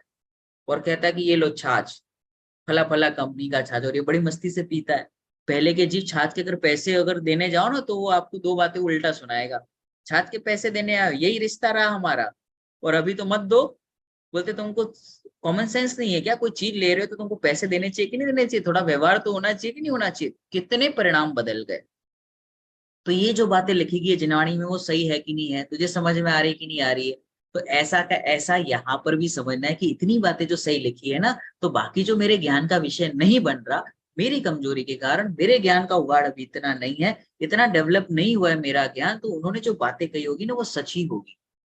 पिताजी रास्ता बता रहे हैं कि बेटा देखो सामने गेट दिख रहा है, उसको खोलना, फिर उसमें आगे का रास्ता है। नहीं पिताजी, मुझे आप पे भरोसा नहीं, आपने इतना कहा, वो दरवाजा तक तो रास्ता मुझे समझ में आया, लेकिन क्या पता मेरे को ट्रेन मिलेगी कि नहीं मिलेगी, मैंने देखा ही नहीं है। और मुझे यहाँ से अहमदाबाद जाना है, क्या पता ट्रेन मिलेगी कि नहीं मिलेगी, आप झूठ तो नहीं बोल रहे हैं। अरे पिताजी है ना, वो इतना बता रहे हैं, जो सामने दिख रहा है वो सत्य लग रहा है कि नहीं लग रहा है, तो बाकी का भी सत्य होगा कि नहीं होगा। तो हम भरोसे पे चलते कि नहीं चलते, पूरी दुनिया भरोसे पे है। से आप अभी अपना नल खोलते हो ना, टैप, यू ओपन टैप, क्या निकलेगा उसमें से, पानी निकलेगा। भरोसा है कि नहीं है। किस पे भरोसा है कि कोई व्यक्ति है वहां पर जो मेन बैठा हुआ है, जो कोई स्विच ऑन करता है तब जाके सबको पानी मिलता है। भरोसे पे ही चल रहे हैं ना। आप फ्लाइट में बैठते हो, ठीक है, हवा में उड़ गए, आप देखते हो पायलट कौन है, कौन सी जाति का है, कौन सी कास्ट का है, बस बैठ गए, और पता चले कि ये तो भाई भूल से कोई और व्यक्ति बैठ गया है, फिर क्या होगा। पर इतने भरोसे पे चले जाते हैं, जिस व्यक्ति को हमने देखा नहीं, जिस व्यक्ति को हम पहचानते नहीं, है ना, सिर्फ टिकट के भरोसे बैठ गया उसमें, और वो इतना ऊपर लेके चला जाता है, अगर कुछ हुआ तो नीचे हड्डी भी नहीं मिलने वाली। ख्याल में आ रहा है कि नहीं आ रहा है। इतना भरोसा उनपे कर सकते, तो ये वीतरागियों पे भरोसा नहीं हो सकता हमें। जो व्यक्ति रागी है ना, जो व्यक्ति मतलब अपना जॉब कर रहा है, बिजनेस कर रहा है, जो कोई भगवान भी नहीं है, जिसको कोई पूछता भी नहीं है, बस उसने एक कोर्स किया है जिससे उसे एक पर्टिकुलर व्हीकल चलाने आता है। फ्लाइट क्या है, व्हीकल ये, जैसे कोई साइकिल चलाता है, स्कूटर चलाता है, बाइक चलाता है, 4 व्हीलर चलाता है, ऐसे ही वो फ्लाइट चलाता है। उस व्यक्ति पे इतना भरोसा कर सकते हो, तो ये तो वीतरागी है ना। तो ये जो बात बता रहे हैं, ये तो सच्चाई से बता रहे हैं, तो इन पे भरोसा होना चाहिए कि नहीं होना चाहिए। You must trust. और पूरी दुनिया विश्वास पे चल रही है, और विश्वास के बगैर कुछ नहीं होता, है ना। तो ऐसे ही ये जो हमें लगता है कि कहीं ये सच्चाई तो नहीं है, देखो, नहीं भरोसा करके तो वैसे ही कुछ नहीं हुआ, एक बार भरोसा करके तो देखते हैं, शायद कुछ हो जाए, है ना। देखो एक झूठ को बार बार बोलने से वो सच लगने लगता है। जैसे मैं आपसे कहूँ कि ब्लैक कलर खराब है, खराब है, खराब है, आपको खराब लगने लगेगा। राहुल गांधी नहीं अच्छा है, नहीं अच्छा है, नहीं अच्छा है, नहीं अच्छा है, तो ये एडवर्टीजमेंट इसीलिए करते हैं। पप्पू है, पप्पू है, सबको पप्पू लगने लगा। सोनिया गांधी से जाके पूछो कि नहीं वो सच में मेरा पप्पू है। उसको तो बेटा दिखता है कि नहीं दिखता है। तो एक झूठ को बार बार बोलने से वो सच लगने लगता है, तो एक सच को बार बार बोलने से वो सच क्यों नहीं भाषित होगा। विचार करने जैसा है ना। ये वीतरागी है, एक बार इन पे भरोसा तो करे, अनादिकाल से ये इसी चीज में अपना भाव निकला है, भरोसा नहीं करके। एक बार तो अपने पे भरोसा करो, देखो कैसे आनंद के फुवारे खिलते हैं, चौथा गुण स्थान मिलेगा, फिर वितरागता बढ़ेगी, पांचवा, और है ना हमारे पास ऐसे। मुनिराज का जीवन दिखता है कि नहीं दिखता, एक कषाय चौकड़ी, दो कषाय चौकड़ी, तीन कषाय चौकड़ी, दिख रहा है ना सामने। भी आपने कहानी बताई कौन सी की, वो जीव कैसा था, उधर से पाखंड को फॉलो करता था, अब बदला तो ऐसा बदला कि सीधा कहाँ गणधर बन गया भगवान का। कब कोई भगवान बन जाएगा, हरि देखता जग रह जाएगा, अंजन जैसे बने निरंजन है, इसका गौरव कब जग जाएगा। सबको भगवन जानो, सिद्धो जैसा मानो, अशरीरी भगवन सभी। बन गया ना वो? देखते रह गए सब। समोषण में बैठे थे, व्रत उपवास करने वाले, ये इसने मांस स्तंभ देखा, मान टूटा, अंदर गया, कपड़े छूट के मुनि बन गया, और भगवान के पास पहुंचते पहुंचते तो गणधर बन गया। पाठी है ना, 11 अंग 9, 12 अंग 9 पुरु का पाठी बन गया। इतना ऐसा क्या ज्ञान का कमाल तो देखो। और अपना ज्ञान क्या लगा रहे अपन, ये टीवी में, सोशल मीडिया में, आस पड़ोस में, न्यूज चैनल में, इसमें अपना टाइम जा रहा है, उपयोग बर्बाद करता है जी। ठीक है। अब कोई प्रश्न हो तो काउंटर पूछना। यहाँ पे एक प्रश्न है, तदभ मोक्षगामी जीव को संसार दशा में और मुनि दशा में किस तरीके का बंध होता है? बहुत अच्छा प्रश्न है, कि जो उसी भव से मोक्ष जाने वाला है। जैसे रामचंद्र जी का उदाहरण लेते, वो उसी भव से मोक्ष जाने वाले, अब वो युद्ध भी कर रहे हैं, राम से उनको द्वेष भी हो रहा है, द्वेष हुए बिगड़ कैसे वो लड़ने जाएंगे? तो उनको किस तरीके का बंध होता है? ऐसा बंध होता है कि जो अनंत संसार का कारण नहीं हो, ऐसा। पहला, इवन वो चौथा गुणस्थान वर्ती जीव की बात चल रही है, सिर्फ चौथा गुणस्थान, तद्भव की नहीं। ऐसा उनको बंध नहीं होता कि जो अनंत संसार का कारण हो, मतलब अर्ध पुद्गल परावर्तन से अधिक का संसार होगा, ऐसे उस जाति के उसके बंध नहीं होते, ऐसे भाव ही नहीं होंगे उनके। नाउ तद्भव मोक्षगामी है, जैसे कोई संसार दशा में है, जैसे अपने रामचंद्र जी ले लो, और मुनि दशा में जैसे गज कुमार जी ले लो। ठीक है। अब ऐसे जो जीव है उनको इस जाति का तो बंध होगा, कैसे? जो धार्मिक हो, जैसे शिष्यों को दीक्षा देना, मुनिराज के, इस जाति का तो राग होगा। लेकिन वो भी अगर तद्भव मोक्षगामी है तो आचार्य पदवी को त्याग देगा, फिर वो अपनी साधना करेगा और केवल ज्ञान को प्राप्त करेगा। तो इस जाति का बंध नहीं होगा कि अगली गति बंधे, बाय डिफॉल्ट ऐसा होगा। जैसे जो बच्चा मेरिट लिस्ट में आने वाला है, उसका रैंक आने वाला है, उसका प्रीवियस डे कैसा होगा? पढ़ाई एग्जाम के दिन का वो पढ़ता हुआ दिखेगा, वो खेल कूद में नहीं दिखेगा, टाइम पास नहीं करेगा, मोबाइल नहीं देखेगा। ऐसे ही जो तद्भव मोक्षगामी है उसके उस जाति के बंध होंगे ही नहीं। कोई कहे कि अगर हुआ तो, अरे कैसे हो सकता है? वो बच्चे को फर्स्ट रैंक लाना है तो पढ़ता हुआ ही दिखेगा ना, गार्डन में कैसे दिखेगा? अगर वो गया तो, अरे क्वेश्चन ही कुतर्क है, ये पॉसिबल ही नहीं। हम यहाँ से देख रहे हैं, आप वहां से देखो, इधर से फर्स्ट रैंक वाले की ओर से रिजल्ट आ चुका है, तो बच्चे का प्रीवियस स्टेप्स क्या होंगे? ऐसे जो तद्भव मोक्षगामी जीव होंगे उनके उस जाति के बंध होंगे ही नहीं।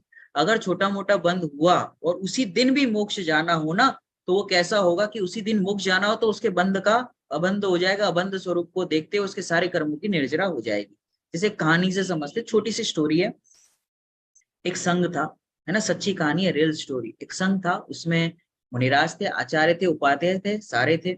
अब एक हुआ कि एक नए मुनिराज दीक्षित हुए, जिनकी उम्र लगभग लगभग 8 से 10 साल की रही हो, छोटे से मुनिराज उम्र में। ठीक है। अब उनको दीक्षा दी तो सोच समझ के दी होगी, ऐसे तो नहीं कि उन बोला और हो गई दीक्षा, तो उसकी भी प्रोसेस है। उसके लिए आपको मूलाचार ग्रंथ पढ़ना चाहिए। ठीक है ना। वो मुनिराज दीक्षित हुए। अब आचार्य ये कहते हैं कि जो मुनिराज होते हैं, आप ऐसा नहीं समझना कि वो हमेशा ज्ञान ध्यान में लीन रहते हैं। ये हमने उनके एक एंगल को देखा है। वो अपने शिष्यों का ध्यान भी रखते हैं, कुछ मिस्टेक करते हैं उनको प्रायश्चित भी देते हैं, दंड भी देते हैं, उनको टोकते भी हैं। तो ऐसा स्वंजलन कषाय का उदय रहते हुए ऐसे भाव तो आ सकते हैं, इस जाति का क्रोध उनको हो सकता है। वैसे ही राग भी होता है। तब ये जो मुनिराज नए आए संघ में, जो 8 से 10 साल के थे, अब वो दीक्षित हुए। अब क्या हुआ कि आचार्य रहते ना उस पदवी पर है, तो सहज ऐसा राग होता है। तो उन्होंने सोचा कि इनकी उम्र तो कम है और ये अभी अभी आए हैं, तो उनको थोड़ी सी चिंता हुई, है ना। तो उन्होंने अपने जो सीनियर, अब उन्होंने देखो सब परमपद पर है, सब पता होती है, कोई सिद्धांत नहीं पता ऐसा नहीं, फिर भी ये चारित्र मुनि के उदय में इस जाति के भाव आते हैं।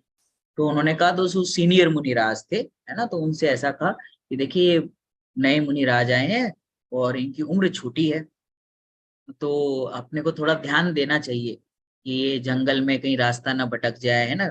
जंगल है, अब कैसे नए नए हैं और उम्र तो है ही छोटी, तो बहुत देर से दिख नहीं रहे मुझे, तुम जाओ पता करो ये कहाँ गए, ऐसे कहीं रास्ता तो नहीं भटक गए। तो वो दो मुनिराज को भी चिंता हुई कि नहीं बात सही है यार, अपने ध्यान भी नहीं आया ये बात। तो वो निकले, तो ढूंढा रास्ता, थोड़ी देर काफी देर ढूंढा, फिर आकाश मार्ग से आवाज आई कि कनक नंदी मुनिराज को केवल ज्ञान की प्राप्ति हुई है। इसको केवल ज्ञान की, कनक नंदी नाम था उनका, केवल ज्ञान की प्राप्ति हुई है। सोचो, अब केवल ज्ञान की प्राप्ति होगी जो, अब देखो कैसे परिणाम बदलते हैं। कि जैसे वो जीव जो था वो आचार्य को पहले तो नमोस्तु करता था, अब जब आचार्य देव नमो अनंताणम बोलेंगे तब इनका नाम आएगा। गेम कैसे पलटी होता है, देखो परिणामों की विचित्रता। बड़ी सच्ची घटना है, ये बनाई हुई कहानी नहीं है, सच में ऐसा हुआ है ना? ख्याल में आ रहा है कि नहीं आ रहा है? तो किस तरीके का बंद होगा? अब देखो वो मुनिराज को राग है, अब ये मुनिराज को भी तो राग था, उन्होंने दीक्षा ली पढ़ने का कि धर्म की प्रभावना करेंगे। अब वो राग कितना रहा, बंद हुआ था कि हुआ था, लेकिन जब स्वरूप में लीन होते हैं तो सारे बंद जितने भी कर्म थे सारे की निर्जरा हो जाती है। तो उतना ही होता है, जैसे जितना आज के दिन में मोक्ष होना है तो उतना ही बंद होगा कि आज के आज निर्जरा हो जाए। और 10 भव तक का रहेगा तो 10 भव का लगेगा, जैसे मारीचिका जी 24 तीर्थंकर तक का उनको बंद हुआ, और जब शेर की पर्याय में था तो 10 भव का ही था, तो 10 भव संबंधी उसके परिणाम होंगे। स्वर्ग मनुष्य गति, स्वर्ग मनुष्य गति, देवगति मनुष्य गति, देवगति मनुष्य गति, ऐसे 10 भव करके अंत में वो भी कर्मों की निर्जरा करते हुए भगवान बन गए। ओके, हाँ जी, अगला प्रश्न। जी सर, थैंक यू सो आप मच। लोग बोर सर तो नहीं हो रहे हैं? क्योंकि नहीं मैं नहीं बोर। सर, बिल्कुल। सर समय का पता ही नहीं चल रहा है, इतना इंटरेस्टिंग है। हाँ जी, सर नेक्स्ट प्रश्न चित्रा जी पूछेंगी, एक वो टू यू हाँ। चित्रा जी। जय जिनेन्द्र सर। तो एक यंग स्टूडेंट ने पूछा था ये प्रश्न कि what will I get if I believe in this path, what will the end result be, and sorry थोड़ा सा what I will get if I am following this path right now. Yes Okay, जी तो sir. Basically question ऐसा है। तनु जी इसको बहुत- पूरा कर दीजिए, ये थोड़ा इधर से जी कोई बात नहीं चला सर, ये इसमें ये है कि मोक्ष will happen when it happens, what about now? Yes. हाँ, जब मोक्ष जाना तब चले जाएंगे, अभी क्या मिलने वाला है मुझे वो बताओ। और ये बहुत जब हम यंगस्टर को पढ़ाते हैं ना, जब युवा होते हैं तब उनको यही बताते हैं, हम उनको फ्यूचर में नहीं बताते कि फ्यूचर में भगवान बनेंगे, उसको इंटरेस्ट ही नहीं है। आप कितना ही बोल दो आप भगवान बनोगे भगवान बनोगे, बोले वद्दू बराबर है ना, वो ऐसा करके छुट्टी होके जावाणी के ज्ञान से भूल के निकल जाएगा। उसके राइट नाउ उसने आज इन्वेस्ट किया ना, उसे आज उसमें इंक्रीज चाहिए उसके पोर्टफोलियो में। समझ में आ रहा है? आज मैंने किया, आज खाया, अभी का भी भूख मिटेगी, ऐसा कुछ बताओ। तो ऐसा कुछ है क्या? जब भगवान बनेंगे, मोक्ष जब होना है, जब होना होगा तब हो जाएगा, अभी क्या मिलने वाला है? तो मैं जो अपना टाइम दे रहा हूँ उससे कुछ फायदा होता है कि नहीं होता है ना? ये मैंने अपने खुद से लाइफ एक्सपीरियंस से मैं शेयर कर सकता हूँ इस चीज को, कि जिनवाणी के जो सिद्धांत है, जो जिनेंद्र भगवान द्वारा कथित वचन है, जिसे हम यूनिवर्सल ट्रुथ कहते हैं, इसको सिद्धांत की ओर ना देखकर हम इसे यूनिवर्सल ट्रुथ समझते हैं, कि जो पानी पिएगा उसकी प्यास बुझेगी, जो पानी पिएगा उसकी प्यास बुझेगी, फिर वो किसी भी कास्ट का हो, डजेंट मैटर, पर वो पानी पीना चाहिए।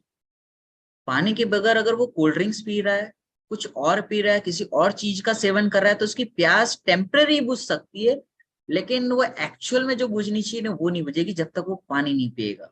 So one should know what is water and what is cold drink. He should know the distinguish between what is cold drink and water.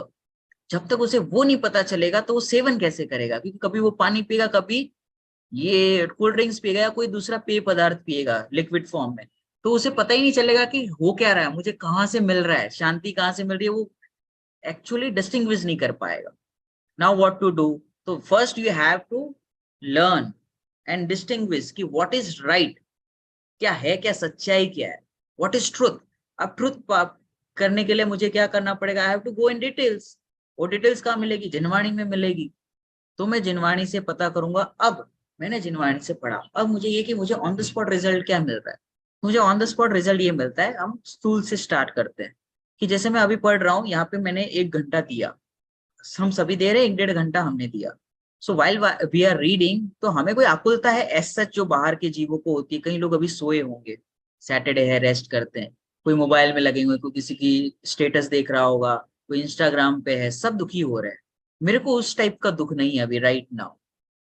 सो मैं उतने दुख से तो बच गया, उतने पाप से बच गया, उतने स्ट्रगल से बच गया। कई लोग भी ट्रैवल करते हैं, आप जानते हो, यहाँ है ना मुंबई में, मैं मुंबई से हूँ, तो ट्रेन से आते जाते धक्का खा खा के बेचारे ऐसे परेशान हो के जाते। कई लोग अभी बैंक के चक्कर काट रहे होंगे, क्योंकि उन्हें वो सोशल मीडिया का, सोशल का, इंटरनेट का आइडिया नहीं, कितने धक्के खा रहे हैं। मैं यहाँ पे बैठा हुआ हूँ, शांति से लाभ ले रहा हूँ, उसमें मुझे तो कुछ बोलना नहीं है, प्रश्न पूछना पंडित जी बताएंगे, है ना? ख्याल में आ रहा है कि नहीं? तो मुझे वो आकुलता है ही नहीं। तो 1 घंटे में इतना मुझे बेनिफिट हुआ, ये मैंने नोटिस नहीं किया। Are you getting? Rashmi ji ख्याल में आ रहा है? देखो अभी जैसे हम खाना बनाते तो कितनी आकुलता होती है, आटा लाओ, मिर्ची करो, रोज आपको मजा आता है खाना बनाने में? अरे ललिता जी ऐसा लगता है कि मजा आ जाएगा आज तो, चलो खाना बनाते हैं, ऐसा कोई नहीं सोचता, परेशान होते, अरे आज भी बनाना पड़ेगा क्या, है ना? मंगला जी देखो आप इतनी एज में सुन रहे, बहुत बड़ी बात है। इस एज में जीवों को जनरली रुचि नहीं होती, ऐसा लगता है कि बस रेस्ट करे, सो जाए, किसी तरीके से जीवन निकल जाए। पर ये सुनना इस एज में वो बहुत बड़ी बात है ना। तो ये वो सामान्य कथन है कि बुढ़ापे में धर्म नहीं होता, वो जनरल है सभी के लिए, लेकिन एक्सेप्शनल लोगों के लिए कभी ये एज, बीमारी, ये कभी बाधा नहीं बनती, है ना। So you have to be always strong in your life. कितना ही कुछ कर्म बाहर में उदय आए, हम हिलने वाले नहीं है, राइट? बहुत बढ़िया। तो ऐसा सबको सुनना चाहिए। तो देखिए वो जो उदय आया ना, कि वो जैसे कोई सिचुएशन बनी, तो ये बाहर का जो चीज है उससे तो मैं बच गया, इतना तो फायदा मुझे नेचुरली हो रहा है। मैं मंदिर जाता हूँ, भगवान से मिलता हूँ, I am not following any rituals, because मेरे पापा ने कहा, स्टार्ट में होता था, he used to say कि go to temple, आप जाओ, प्रवचन सुनो और सारे रिचुअल्स फॉलो करो। नाउ व्हाट आई सी, कि मैं ये देखता हूँ कि मैं किसी ऐसे व्यक्ति से मिलने जा रहा हूँ, किसी से मुझे फायदा होना है, नुकसान कुछ नहीं हो रहा, वो मुझे कुछ सीख देते हैं ये, और मुझे वहां पे शांति मिलती है अंदर से। पर मैं किसी और इंसान से मिलता हूँ, या किसी का कुछ मैंने देखा, सुना, पढ़ा, तो वहां पे मुझे आकुलता तो होती है। तो मुझे क्या बेनिफिशियल ज्यादा है, वो मैं चीज को ज्यादा करूंगा ना। It is not about religion, मंदिर जाना मुझे वहां से ज्यादा मिलता है। वो कई बार ऐसा उससे लगता है कि मुझे पढ़ने में बड़ा मजा आता है, तो मैं ये ज्यादा चीजें करूंगा। अब पुस्तकें भी अनेक टाइप की होती है, जैसे मैंने बहुत सारी, मुझे बुक्स रीडिंग का बहुत अच्छा लगता है, हॉबीज में है वो मेरी।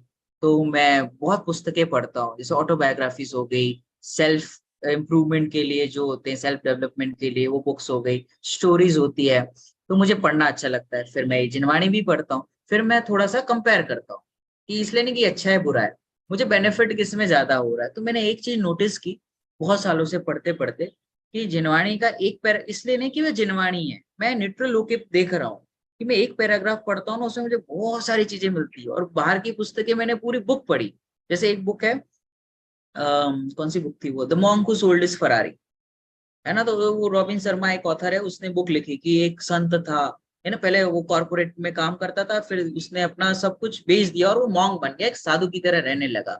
तो ये जीवन ज्यादा अच्छा है, वहां पे क्या स्ट्रगल थे और यहाँ पे कितनी शांति, ये बता रहे थे। अब उसके लिए मुझे वो 150 पेज की बुक पढ़ी मैंने। अब फिर मैंने अपने जिनवाणी का पढ़ा, तो कहीं न सुख संसार में, सब जग देखो छान, दाम बिना निर्धुन दुखी, तृष्णावश धनवान। इतना पढ़ा, 2 लाइन में सार समझ में आ गया। बट मेरा माइंड उतना मुझे शार्प होना चाहिए, मतलब ये है कि मुझे 100 पेज नहीं पढ़ने, 1-2 लाइन में मुझे कैसे समझ में आ सकता है। तो मेरे माइंड को मैंने शार्प किया, मुझे समझ में आ गया जो उस बुक में लिखा है ना, उसमें ये लिखा था कि तृष्णावश जीवों को धनवान, धन के प्रति अट्रैक्ट करता है, तृष्णावश, है ना। और जो गरीब होता है ना, दाम बिना निर्धन दुखी, पैसे नहीं है तो वो निर्धनता से दुखी है, और जिसका पैसा है वो लालच में दुखी है। और इसके लिए पूरी बुक लिखी गई। एक बुक है जिसका नाम है हाउ टू कंट्रोल एंगर, क्रोध को कैसे कंट्रोल करे। अरे इम्पॉसिबल है, पढ़ने के बाद और गुस्सा आ जाएगा, इतना पढ़ने से भी कुछ नहीं होता है। फिर गुस्सा आ गया। और यहाँ पे मैंने कषाय की डेफिनेशन पढ़ी, अरे इतना अच्छा डेफिनेशन, बालबुद्ध भाग 2 में, अभी आपका शायद प्रीवियस सेशन उसी पे था, मतलब वो भाग वही था, उसमें कषाय चैप्टर है, उसमें लिखा क्रोध कषाय की उत्पन्न होती है। अब कषाय में क्रोध आ गया, क्रोध मान मायालु, वस्तु स्वभाव की अजानकारी से जब चीजें इष्ट अनिष्ट भाषित हो तो कषाय उत्पन्न होती है।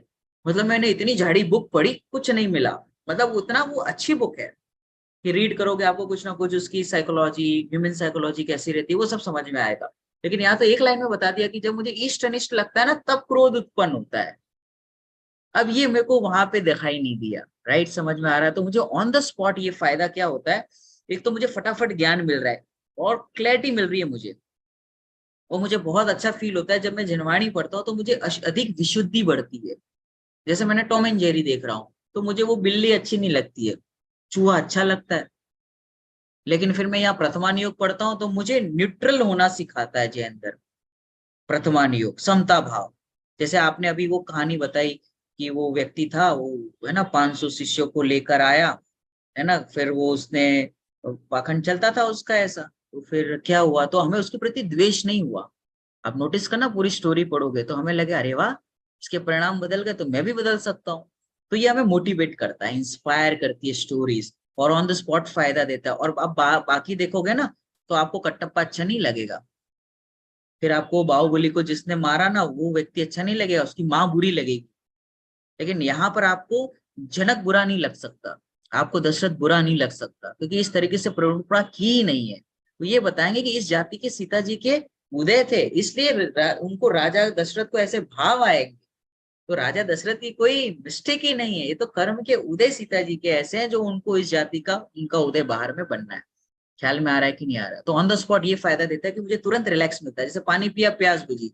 ऐसे ही मैंने कुछ सिद्धांत अप्लाई किया, जैसे आपका मोबाइल घूम गया, सोने की चेन घूम गई, तो आप या तो परेशान होते रहो, पुलिस कंप्लेन करो, ब्ला ब्ला ब्ला ब्ला, दुनिया भर की चीजें करो, और 10 लोग आइडिया भी देंगे आपको, ऐसा ऐसा करो, ये ब्लॉक कर दो, सिम ब्लॉक कर दो। जैन धर्म ये कहता है जो होना था वो हो गया, थवा योग्य થાય છે तत्समय की योग्यता में ऐसा होना था हो गया। ये समझ मुझे तुरंत रिलैक्स फील कराती। अरे भाई ये जाने का काल था, चला गया। और ये मेंटल लेवल पे मुझे जो स्ट्रेस था ना, बाकी जीवों का जब घूमता है ना बहुत स्ट्रेस में रहते हैं, और वो एक लंबा चलता है उनका सालों साल तक, मेरा एक मोबाइल था और घूम गया। अपना कैसा होगा, हम पढ़ते हैं सुनते हैं, अरे जाना था चला गया, अपना था ही का, अपना है वो कहीं जाता नहीं, और जो जाता है वो अपना नहीं।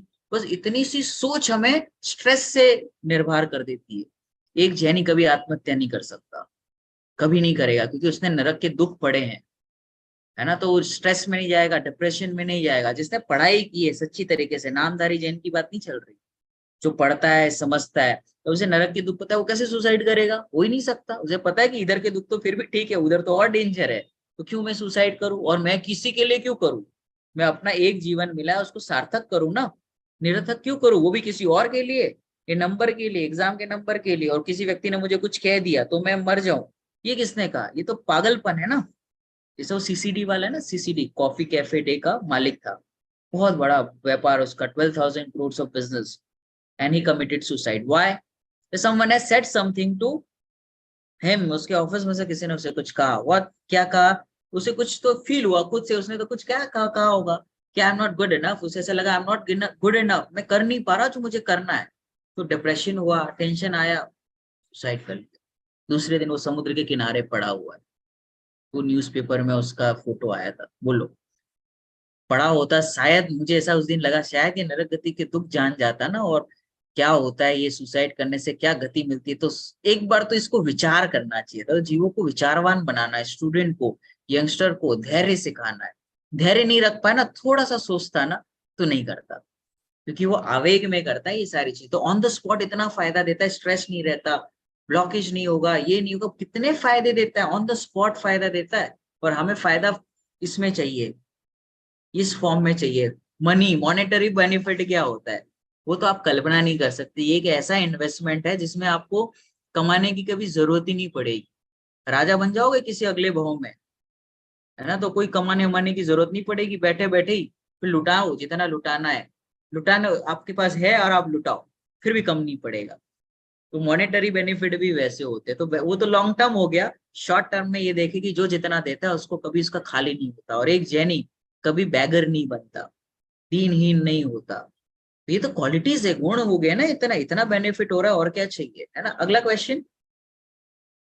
जी सर। सब सर की क्वेश्चन है, जैन दर्शन के अनुसार ध्यान और आजकल प्रचलित मेडिटेशन में क्या अंतर है? वहां भी इसी बात पर जोर दिया जाता है कि अपने आप को ऑब्जर्वर मानो, डूअर नहीं।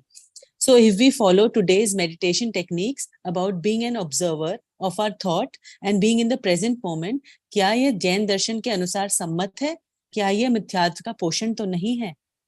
Excellent question. Is it relevant whatever ध्यान हैज सेड इन, जो भी बाहर ध्यान होते हैं ना, meditation, whatever is happening in the world, and वो मेडिटेशन एंड द ध्यान जो हम कहते हैं, इज इट एनी कुछ डिफरेंस है, या we can follow that? So now मैं अपने एक्सपीरियंस बेस पे कहूंगा जितने भी आंसर है। सो मैं किस बेस पे कह रहा हूँ वो बता दूं। जैसे ये विपස්සना होता है, अगर जो जिसका भी क्वेश्चन है, तो उसमें जो क्वेश्चन होते हैं ना, विपස්සना है, तो मैंने विपස්සना किया हुआ है, 10 days कोर्स जो होता है, ठीक है। आर्ट ऑफ लिविंग में भी ध्यान कराते हैं, है ना, वो सोहम कराते हैं, वो भी मैंने किया हुआ है। उसके बाद ब्रह्म कुमारी इसका होता है मेडिटेशन, वो भी किया हुआ है, ठीक है। ये सारी चीजें मैंने जहां जहां पॉसिबल था, जो बेस्ट है वर्ल्ड के वो मैंने किए, और प्लस अपना ध्यान का फिलोसॉफी मुझे पता है कि क्योंकि पढ़ते हैं, स्वाध्याय करते हैं और पढ़ाते हैं तो वो चीजें क्लियर है। सो डिफरेंस क्या है ना, वो गलत है, मैं ऐसा नहीं कहूंगा कि वो गलत है, मैं ये कहूंगा कि वो लोग जो सिखाते हैं ना, और मैंने एक्चुअली इस चीज को एक्सपीरियंस किया, तो होता क्या है कि वो उसमें कषाय मंद होती है, और बट ऑब्वियस से होती है, ऐसा नहीं है कि झूठ है कि फेक है, सब फेक नहीं है, फेक होता तो लोग इतने नहीं जुड़ते। तो क्या हो रहा है वहां पर कि कषाय मंद हो रही है, जैसे वहां पे जैसे ये आर्ट ऑफ लिविंग हो गया, ब्रह्म कुमारी हो गया, इसमें फॉरेनर्स बहुत आते हैं। उसका रीजन क्या है, क्योंकि वहां कषाय की तीव्रता बहुत है, यहाँ आता है तो उसे मिलता है, लोगों से प्रेम मिलता है, केयरिंग मिलती है, तो उसे अच्छा लगने लगता है, तो कषाय मंद होती है। तो कषाय की मनता में जीव को अच्छा लगना स्वाभाविक है, क्योंकि उसे एक्चुअल धर्म क्या है, निर्विकल्प क्या होता है, उसे आइडिया नहीं है। तो जैसे बहुत गर्मी थी और उससे कम गर्मी में आता है, तो बटो से उसे अच्छा लगता है। तो यही वहां पे भी होता है। जब मैं 10 दिन विपස්සना में था, तो वहां पे भी आप सुनोगे ना लेक्चर्स, तो ऐसा लगेगा कि वाह, मैं बहुत पुरानी बात है ये, रिसेंटली नहीं, क्या टाइम हो गया। तो किसी ने, मेरा एक फ्रेंड था, जैनी था, उसने कहा कि नहीं नहीं, यू शुड डू, जो बहुत बेनिफिट होगा। मतलब नहीं यार, मुझे नहीं, इसमें इंटरेस्ट नहीं। बोले एक बार कर तो सही। तो उसने रजिस्टर कर दिया और मैं गया था, और मैंने कहा कि अब गए हैं तो पूरा अच्छे से करो। फिर मैंने ये देखा, वो क्या कहते हैं कि ज्ञाता दृष्टा रहो, वॉच, जैसे आपने कहा ना, I am not a doer, I am a watcher, मैं वॉचमैन हूँ, I can know the things. जैसा अल्बर्ट आइंस्टाइन ने भी कहा अपने एक वक्तव्य में, उनका एक पैराग्राफ है, उसमें उन्होंने कहा, people can't do anything, even I can't do anything, मैं कुछ नहीं कर सकता, I can know the things but I can change the things, मैं चीजों को बदल नहीं सकता, जान तो सकता हूँ। अब जो थोड़ा सा फिलोसोफर है, जो थोड़ा सा बैठ के विचारवान व्यक्ति है, वो यहाँ तक पहुंच सकता है। ख्याल में आ रहा है कि नहीं आ रहा है? तो ये जो मेडिटेशन जो आदि होते हैं, उसमें क्या होता है, कषाय मंद हो जाती है। विकल्प की जो फ्रीक्वेंसी है ना, वो जब कम होगी ना, तो बाय डिफॉल्ट आपको अच्छा लगेगा। आप उधर मत जाओ, ऐसे ही बैठ जाओ, एक झाड़ के नीचे बैठ जाओ, कोई नेचुरल प्लेस हो, वाटरफॉल के नीचे बैठ जाओ, जहां सर पे पानी गिर रहा हो। अपने जो शावर होते हैं ना, उसमें भी आप ऐसे आ जाओ यहाँ पर, तो वो साइंटिफिक रीजन है उसका। किसी कोई पिलर हो ऐसा इस टाइप का है ना, पिरामिड फॉर्म में, उसके नीचे चले जाओ, अपने मंदिर सब ऐसे ही होते हैं, उसके नीचे ऐसे ही चले जाओ, आपका क्रोध ऐसे ही कम हो जाएगा। तो नेचुरल चीज है। तो वो मेडिटेशन जो होता है, उसमें क्या होता है कि वो जो विकल्प थे ना, बहुत घूम रहे थे। एक इंसान के पूरे दिन में 70-80 हजार थॉट्स होते हैं। अब वो क्या होता है, थॉट की फ्रीक्वेंसी कम हो जाती है। तो ये नियम है प्रकृति का, जितने जितने थॉट्स कम, उतना उतना रिलैक्स, और जितने जितने थॉट्स अधिक, उतना उतना दुख। वो फिर वो, आप मेडिटेशन कर रहे हो नहीं कर रहे हो, कौन सा रिलीजन फॉलो करते हो, उससे कोई लेना देना ही नहीं। एक व्यक्ति मतलब जो पूजन करता है, उसकी बहुत आकुलता हो सकती है, और एक व्यक्ति आराम से गाड़ी चला रहा है ट्रैफिक में, वो मस्ती से रह सकता है। क्यों? वो पूजन कर रहा है तो उसको ज्यादा ये होना चाहिए ना, रिलैक्स होना चाहिए। बट उसके विकल्प बहुत है ना, घर जाना है, कोई मेरा ध्यान ही नहीं रख रहा, ये बीच में आ गया, ऊपर से जोर जोर से पूजन कर रहा है, तो ये विकल्प जो हो रहे हैं वो उसको दुखी करा। और कार में बैठा है, वो कोई विकल्प नहीं है, जब पहुंचना होगा पहुंच जाएंगे, मेरे घाई करने से तो कुछ होगा नहीं, तो हॉर्न बजा रहे तो बजाते रहो, क्या कर सकते। अब वो विकल्प की फ्रीक्वेंसी कम हो गई, तो उसे शांति लगती है। मतलब रूल ये निकला, जितने विकल्प कम उतनी शांति अधिक, जितने विकल्प अधिक उतना दुख अधिक। तो ये मेडिटेशन में ये होता है, जो बाहर के हैं, जो भी ब्रीदिंग एक्सरसाइज करते हैं, इनहेल एक्सेल करते हैं, तो आपका फोकस बाकी जगह से हट गया ना, आप सिर्फ ब्रीदिंग पे आ गया, तो ऑटोमेटिक वो थॉट की फ्रीक्वेंसी कम हो गई, तो उससे क्या होने लगा, थॉट कम हो गए, तो वो आपको अच्छा लगता है ना। जो अपने यहाँ का ध्यान है, उसमें क्या डिफरेंस है, वो कषाय की मनता होती है वहां पर, यहाँ के कषाय का अभाव होता है। There is a big big big difference. यहाँ पे वीतरागता की ओर ले जाते हैं, जैसे दादाजी की, छोटे दादा की पुस्तक है ध्यान का स्वरूप, जरूर पढ़ना, छोटा सी पुस्तक है, कॉमिक्स टाइप समझ लो। उसमें लिखा पहले ही पेज पे, जानना सो ज्ञान और जानते रहना सो ध्यान। अब मैंने क्या डिफरेंस पाया उसमें, कि जैसे मैंने विपස්සना में गया, बैठते थे 3-3 घंटा मेडिटेशन, 1-1 घंटे के स्लॉट में मेडिटेशन करते थे। आप वो कह रहे कि ब्रीदिंग को वॉच करो, आपके बॉडी के वाइब्रेशन को चेक करो, क्षण भंगुर है, क्षण भंगुर है, देखो आ रहा है जा रहा है, डोंट डिस्टर्ब उसको, ये मत करो, हटाओ रखो ऐसा, ज्ञाता दृष्टा रहो, ऐसा वर्ड, ज्ञाता दृष्टा रहो। अब मुझे ये समझ में आ रहा है, ये तो बॉडी का ध्यान हो रहा है, तो ब्रीदिंग का ध्यान हो रहा है, वीतरागता कहाँ है इसमें, है ना, निर्विकल्पता कहाँ है। तो वो अभी उतना ही पकड़ में आया, तो उतना ही पकड़ पाया। अब जो हमारे भगवान ने ध्यान का स्वरूप बताया, शुक्ल ध्यान, धर्म ध्यान, वो बहुत अलग है, तो हम उसको कंपेयर नहीं कर सकते ना। ये जो ध्यान है वो नॉर्मल लेवल के ध्यान है, बॉडी के कुछ ध्यान होते हैं, विकल्पों के कुछ ध्यान होते हैं, ठीक है, उसको कम करने के लिए। ये तो विकल्पों के अभाव के लिए बताया गया है। ख्याल में आ रहा है कि नहीं आ रहा है? तो विकल्पों का अभाव किस लिए करे, इसलिए ध्यान है। ना कि हमारी बॉडी स्वस्थ रहे, हम फिट रहे, हमारी फ्रीक्वेंसी कम हो जाए। नहीं, फ्रीक्वेंसी चाहिए ही नहीं हमें। थॉटलेस होना, निर्विकल्प होना, उसके लिए ध्यान का स्वरूप है। और उसके लिए डिटेल में चर्चा हमें तत्वार सूत्र जी ग्रंथ में है, ध्यान के बहुत सारे रत्नग्रंथ शाकाचार्य जी में आपको ध्यान का स्वरूप मिल जाएगा। तो वहां से पढ़ना चाहिए। हमारा जो ध्यान है वो सब जगह से ध्यान हटाने के लिए, और वहां तो वो ध्यान को कहीं ना कहीं फोकस तो करा ही रही, एक वस्तु तो पकड़ा ही देंगे। जैसे वो बंदर को सुराही पकड़ ली तो निकाल ही नहीं पा रहा, ऐसे ही वो ब्रीदिंग पे अटका दिया। अब ब्रीदिंग एक ऐसी एक्सरसाइज है जिससे आपके बॉडी के वाइब्रेशन अच्छे हो जाते हैं, ब्लड सर्कुलेशन अच्छा होता है, तो आपको फिट अनुभव होगा। तो बॉडी आपकी अच्छी रहेगी, नो डाउट, आप फिट रहोगे। लेकिन व्हाट अबाउट जो अंदर की कषाय है, उसका क्या? वो थोड़ी ना मेडिटेशन से जाता है, उसे तो विकल्प कम हो रहे हैं। लेकिन ध्यान जो है, वीतरागता क्या होती है, राग द्वेष का क्या स्वरूप है, उससे मैं कैसे भिन्न हूँ, द्रव्य कर्म भाव कर्म 9 कर्म से कैसे भिन्न हूँ। और ये जो विकल्प हो रहे हैं, विकल्प मेरा स्वभाव ही नहीं है, मेरे अंदर प्रवेश ही नहीं करता। ऐसा जब तक कंसेप्ट पता नहीं होगा तो वो उस आत्मा को प्राप्त करने का, निर्विकल्प होने का उद्यम कैसे करेगा? कि तो वो तो विकल्प पे ही संतुष्ट हो रहा है ना, हाँ यही मैं हूँ। कि ये जो थॉट्स हो रहे, अरे वाह वाह यही मैं हूँ, उसी को मेडिटेशन मानता है, ध्यान मानता है। यहाँ कह रहे कि विकल्प, जो मैं शुद्ध हूँ, मैं बुद्ध हूँ, मैं निर्विकल्प हूँ, ऐसा विकल्प भी मुझे आत्मा नहीं देखने दे रहा। ऐसा हमारे आचार्य भगवान ने बताया, क्योंकि उन्होंने उस चीज को एक्सपीरियंस किया है और उस बाधा को पार करते हुए उन्हें निर्विकल्प अनुभूति हुई है। तो इस तरीके से ध्यान का स्वरूप अपने यहाँ है। मैंने जितनी चीजें बताई अपने एक्सपीरियंस से बताई, फिर भी आप अपना ग्रंथ से प्रमाण करना, मेरे कहने से मान मत लेना, भरोसे मत रहना मेरे। ठीक है, तो आप आचार्यों से प्रमाण करना, स्वयं पढ़ना कि सच में ऐसा ध्यान का स्वरूप है क्या, सच में रत्नग्रंथ शाकाचार्य में ऐसा लिखा है। मैंने बहुत सारे प्रमाण दिए आपको, रेफरेंसेस दिए, तो वहां से पढ़ना। सम्यक सन्मुख मिथ्या दृष्टि जैसा करता है वैसा करना। किसी ने कहा और मान लिया वैसा मत करना, नहीं तो कल फिर वो आर्ट ऑफ लिविंग वाले कुछ बताएंगे, आपको लगा ये भी ठीक है, ये भी ठीक है। तो ऐसा उभियाभासी नहीं होना है ना। तो अनुभव से प्रमाण करना, ऐसा कुंद कुंद आचार्य देव ने कहा। तो मेरे से कोई भी भूल हुई हो तो आप मुझे उसमें करेक्ट करना और आप वहां से प्रमाण करना। ठीक है, हाँ जी। 3 मिनट मैंने ज्यादा ले लिए, सॉरी फॉर दैट। नहीं 3 सर, मिनट नहीं 19 नहीं, सेकेंड नहीं सर, बिल्कुल ऐसा लग रहा है हमेशा की तरह कि ये सेशन चलता रहे। हमारा शंका समाधान फेवरेट सेशन है सबका।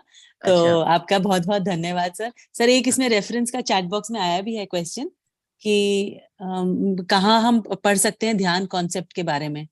तो मुझे दिखाई नहीं दे रहा, क्या है क्वेश्चन? सर क्वेश्चन है, वेयर कैन वी रीड और नो मोर अबाउट ध्यान कॉन्सेप्ट इन आवर रिलीजन? हाँ, पहले तो आप ध्यान का स्वरूप छोटे दादा की एक पुस्तक है, वहां से पढ़े। उस पुस्तक में आपको रेफरेंसेस मिलेंगे मूल ग्रंथ के, फिर वो आप पढ़ना। उसमें रत्नग्रंथ शाकाचार्य जी आ गया है ना। ध्यान का स्वरूप धर्म ध्यान, शुक्ल ध्यान होती है ना, आर्त ध्यान, रौद्र ध्यान, ये आपको मूल ग्रंथों में तत्वार सूत्र जी में मिलेगा। उसमें राम जी भाई की टीका है, वो जरूर पढ़ना। तो राम जी भाई की टीका है, उसमें आपको और डिटेल में मिलेगा। बट पहले आप ध्यान का स्वरूप पढ़िए, छोटी सी पुस्तक है, 50 पेज की होगी। उसमें आपको एक बेसिक मिल जाएगा। फिर उसमें जो रेफरेंसेस है, मूल ग्रंथ पढ़िए, फिर रत्नग्रंथ शाकाचार्य जी, है ना, और भी अनेक, जहाँ तत्वार सूत्र जी में आपको मिलेगा, तो डिटेल में आपको वहां मिल जाएगी रेफरेंसेस के। और बेस्ट है अपना गूगल पे भी आप सर्च करेंगे ना, ध्यान का स्वरूप जैन ऐसा लिखना, जैन फिलोसॉफी जैन लिखोगे तो आपको कुछ ना कुछ वहां से भी मिल जाएगा। बट उसको पूरी तरीके से प्रमाण मत मान लेना, ठीक है ना। जैसे मैंने भगवान का डेफिनेशन पता किया, व्हाट इज भगवान, तो उसमें भगवान का लिखा है कि 6 गुण, तो उन्होंने जो 6 गुण बताया वो वैसा थोड़ी ना है। पर भगवान का मुझे मूल मिल गया कि भगवान मतलब गुणवान। अब गुणवान कौन से गुण लेना, वो अपना दिमाग लगाओ, फिर वीतरागी और सर्वज्ञ होते हैं ऐसा। हाँ जी, जी thank you so much sir. आगे भी सर आशा करते हैं आप जब भी हमें जरूरत होगी आप जरूर आएंगे। श्योर। अब थैंक यू अब so much last, for inviting me and having me here. और मेरे से कोई भूल हुई हो तो आप मुझे क्षमा करना, और अच्छा लगा हो तो जिनवाणी का समझना। सब मैंने जो अपने गुरुओं से पढ़ा है, जिनवाणी से पढ़ा है, वही मैंने ट्रांसफर कर दिया। मेरा कुछ भी नहीं है इसमें, मेरी सिर्फ गलतियां हैं इसमें, जो गलतियां हुई हैं।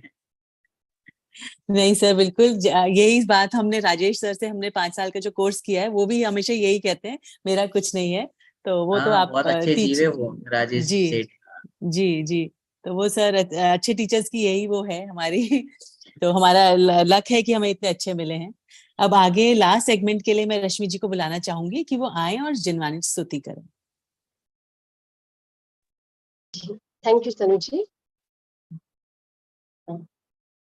हूँ स्वतंत्र निश्चल निष्काम, ज्ञाता दृष्टा आत्म राम। मैं वह हूँ जो है भगवान, जो मैं हूँ वह है भगवान। अंतर यही ऊपरी जान, वे विराग में राग वितान।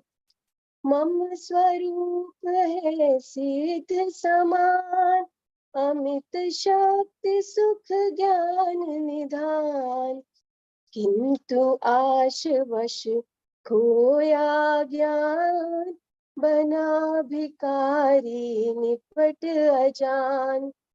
सुख दुख दाता कोई नान, मोह राग रुष दुख की खान। निज को निज पर को पर जान, फिर दुख का नहीं लेश निदान। जिन शिव ईश्वर ब्रह्मा राम, विष्णु भूत हरि जिन के नाम। राग त्याग पहुँचू निज धाम, आकुलता का फिर क्या काम। होता स्वयं जगत परिणाम, मैं जग का करता क्या काम। दूर हटो पर कृत परिणाम, सहजानंद रहूं अभिराम। हूँ स्वतंत्र निश्चल निष्काम, ज्ञाता दृष्टा आत्म राम। निज निधि निज में बताई, यह अनंत उपकार है उसके लिए, जिन वाणी माँ को वंदना शत बार। नौबा नमो कर्म। जय जिनेन्द्र।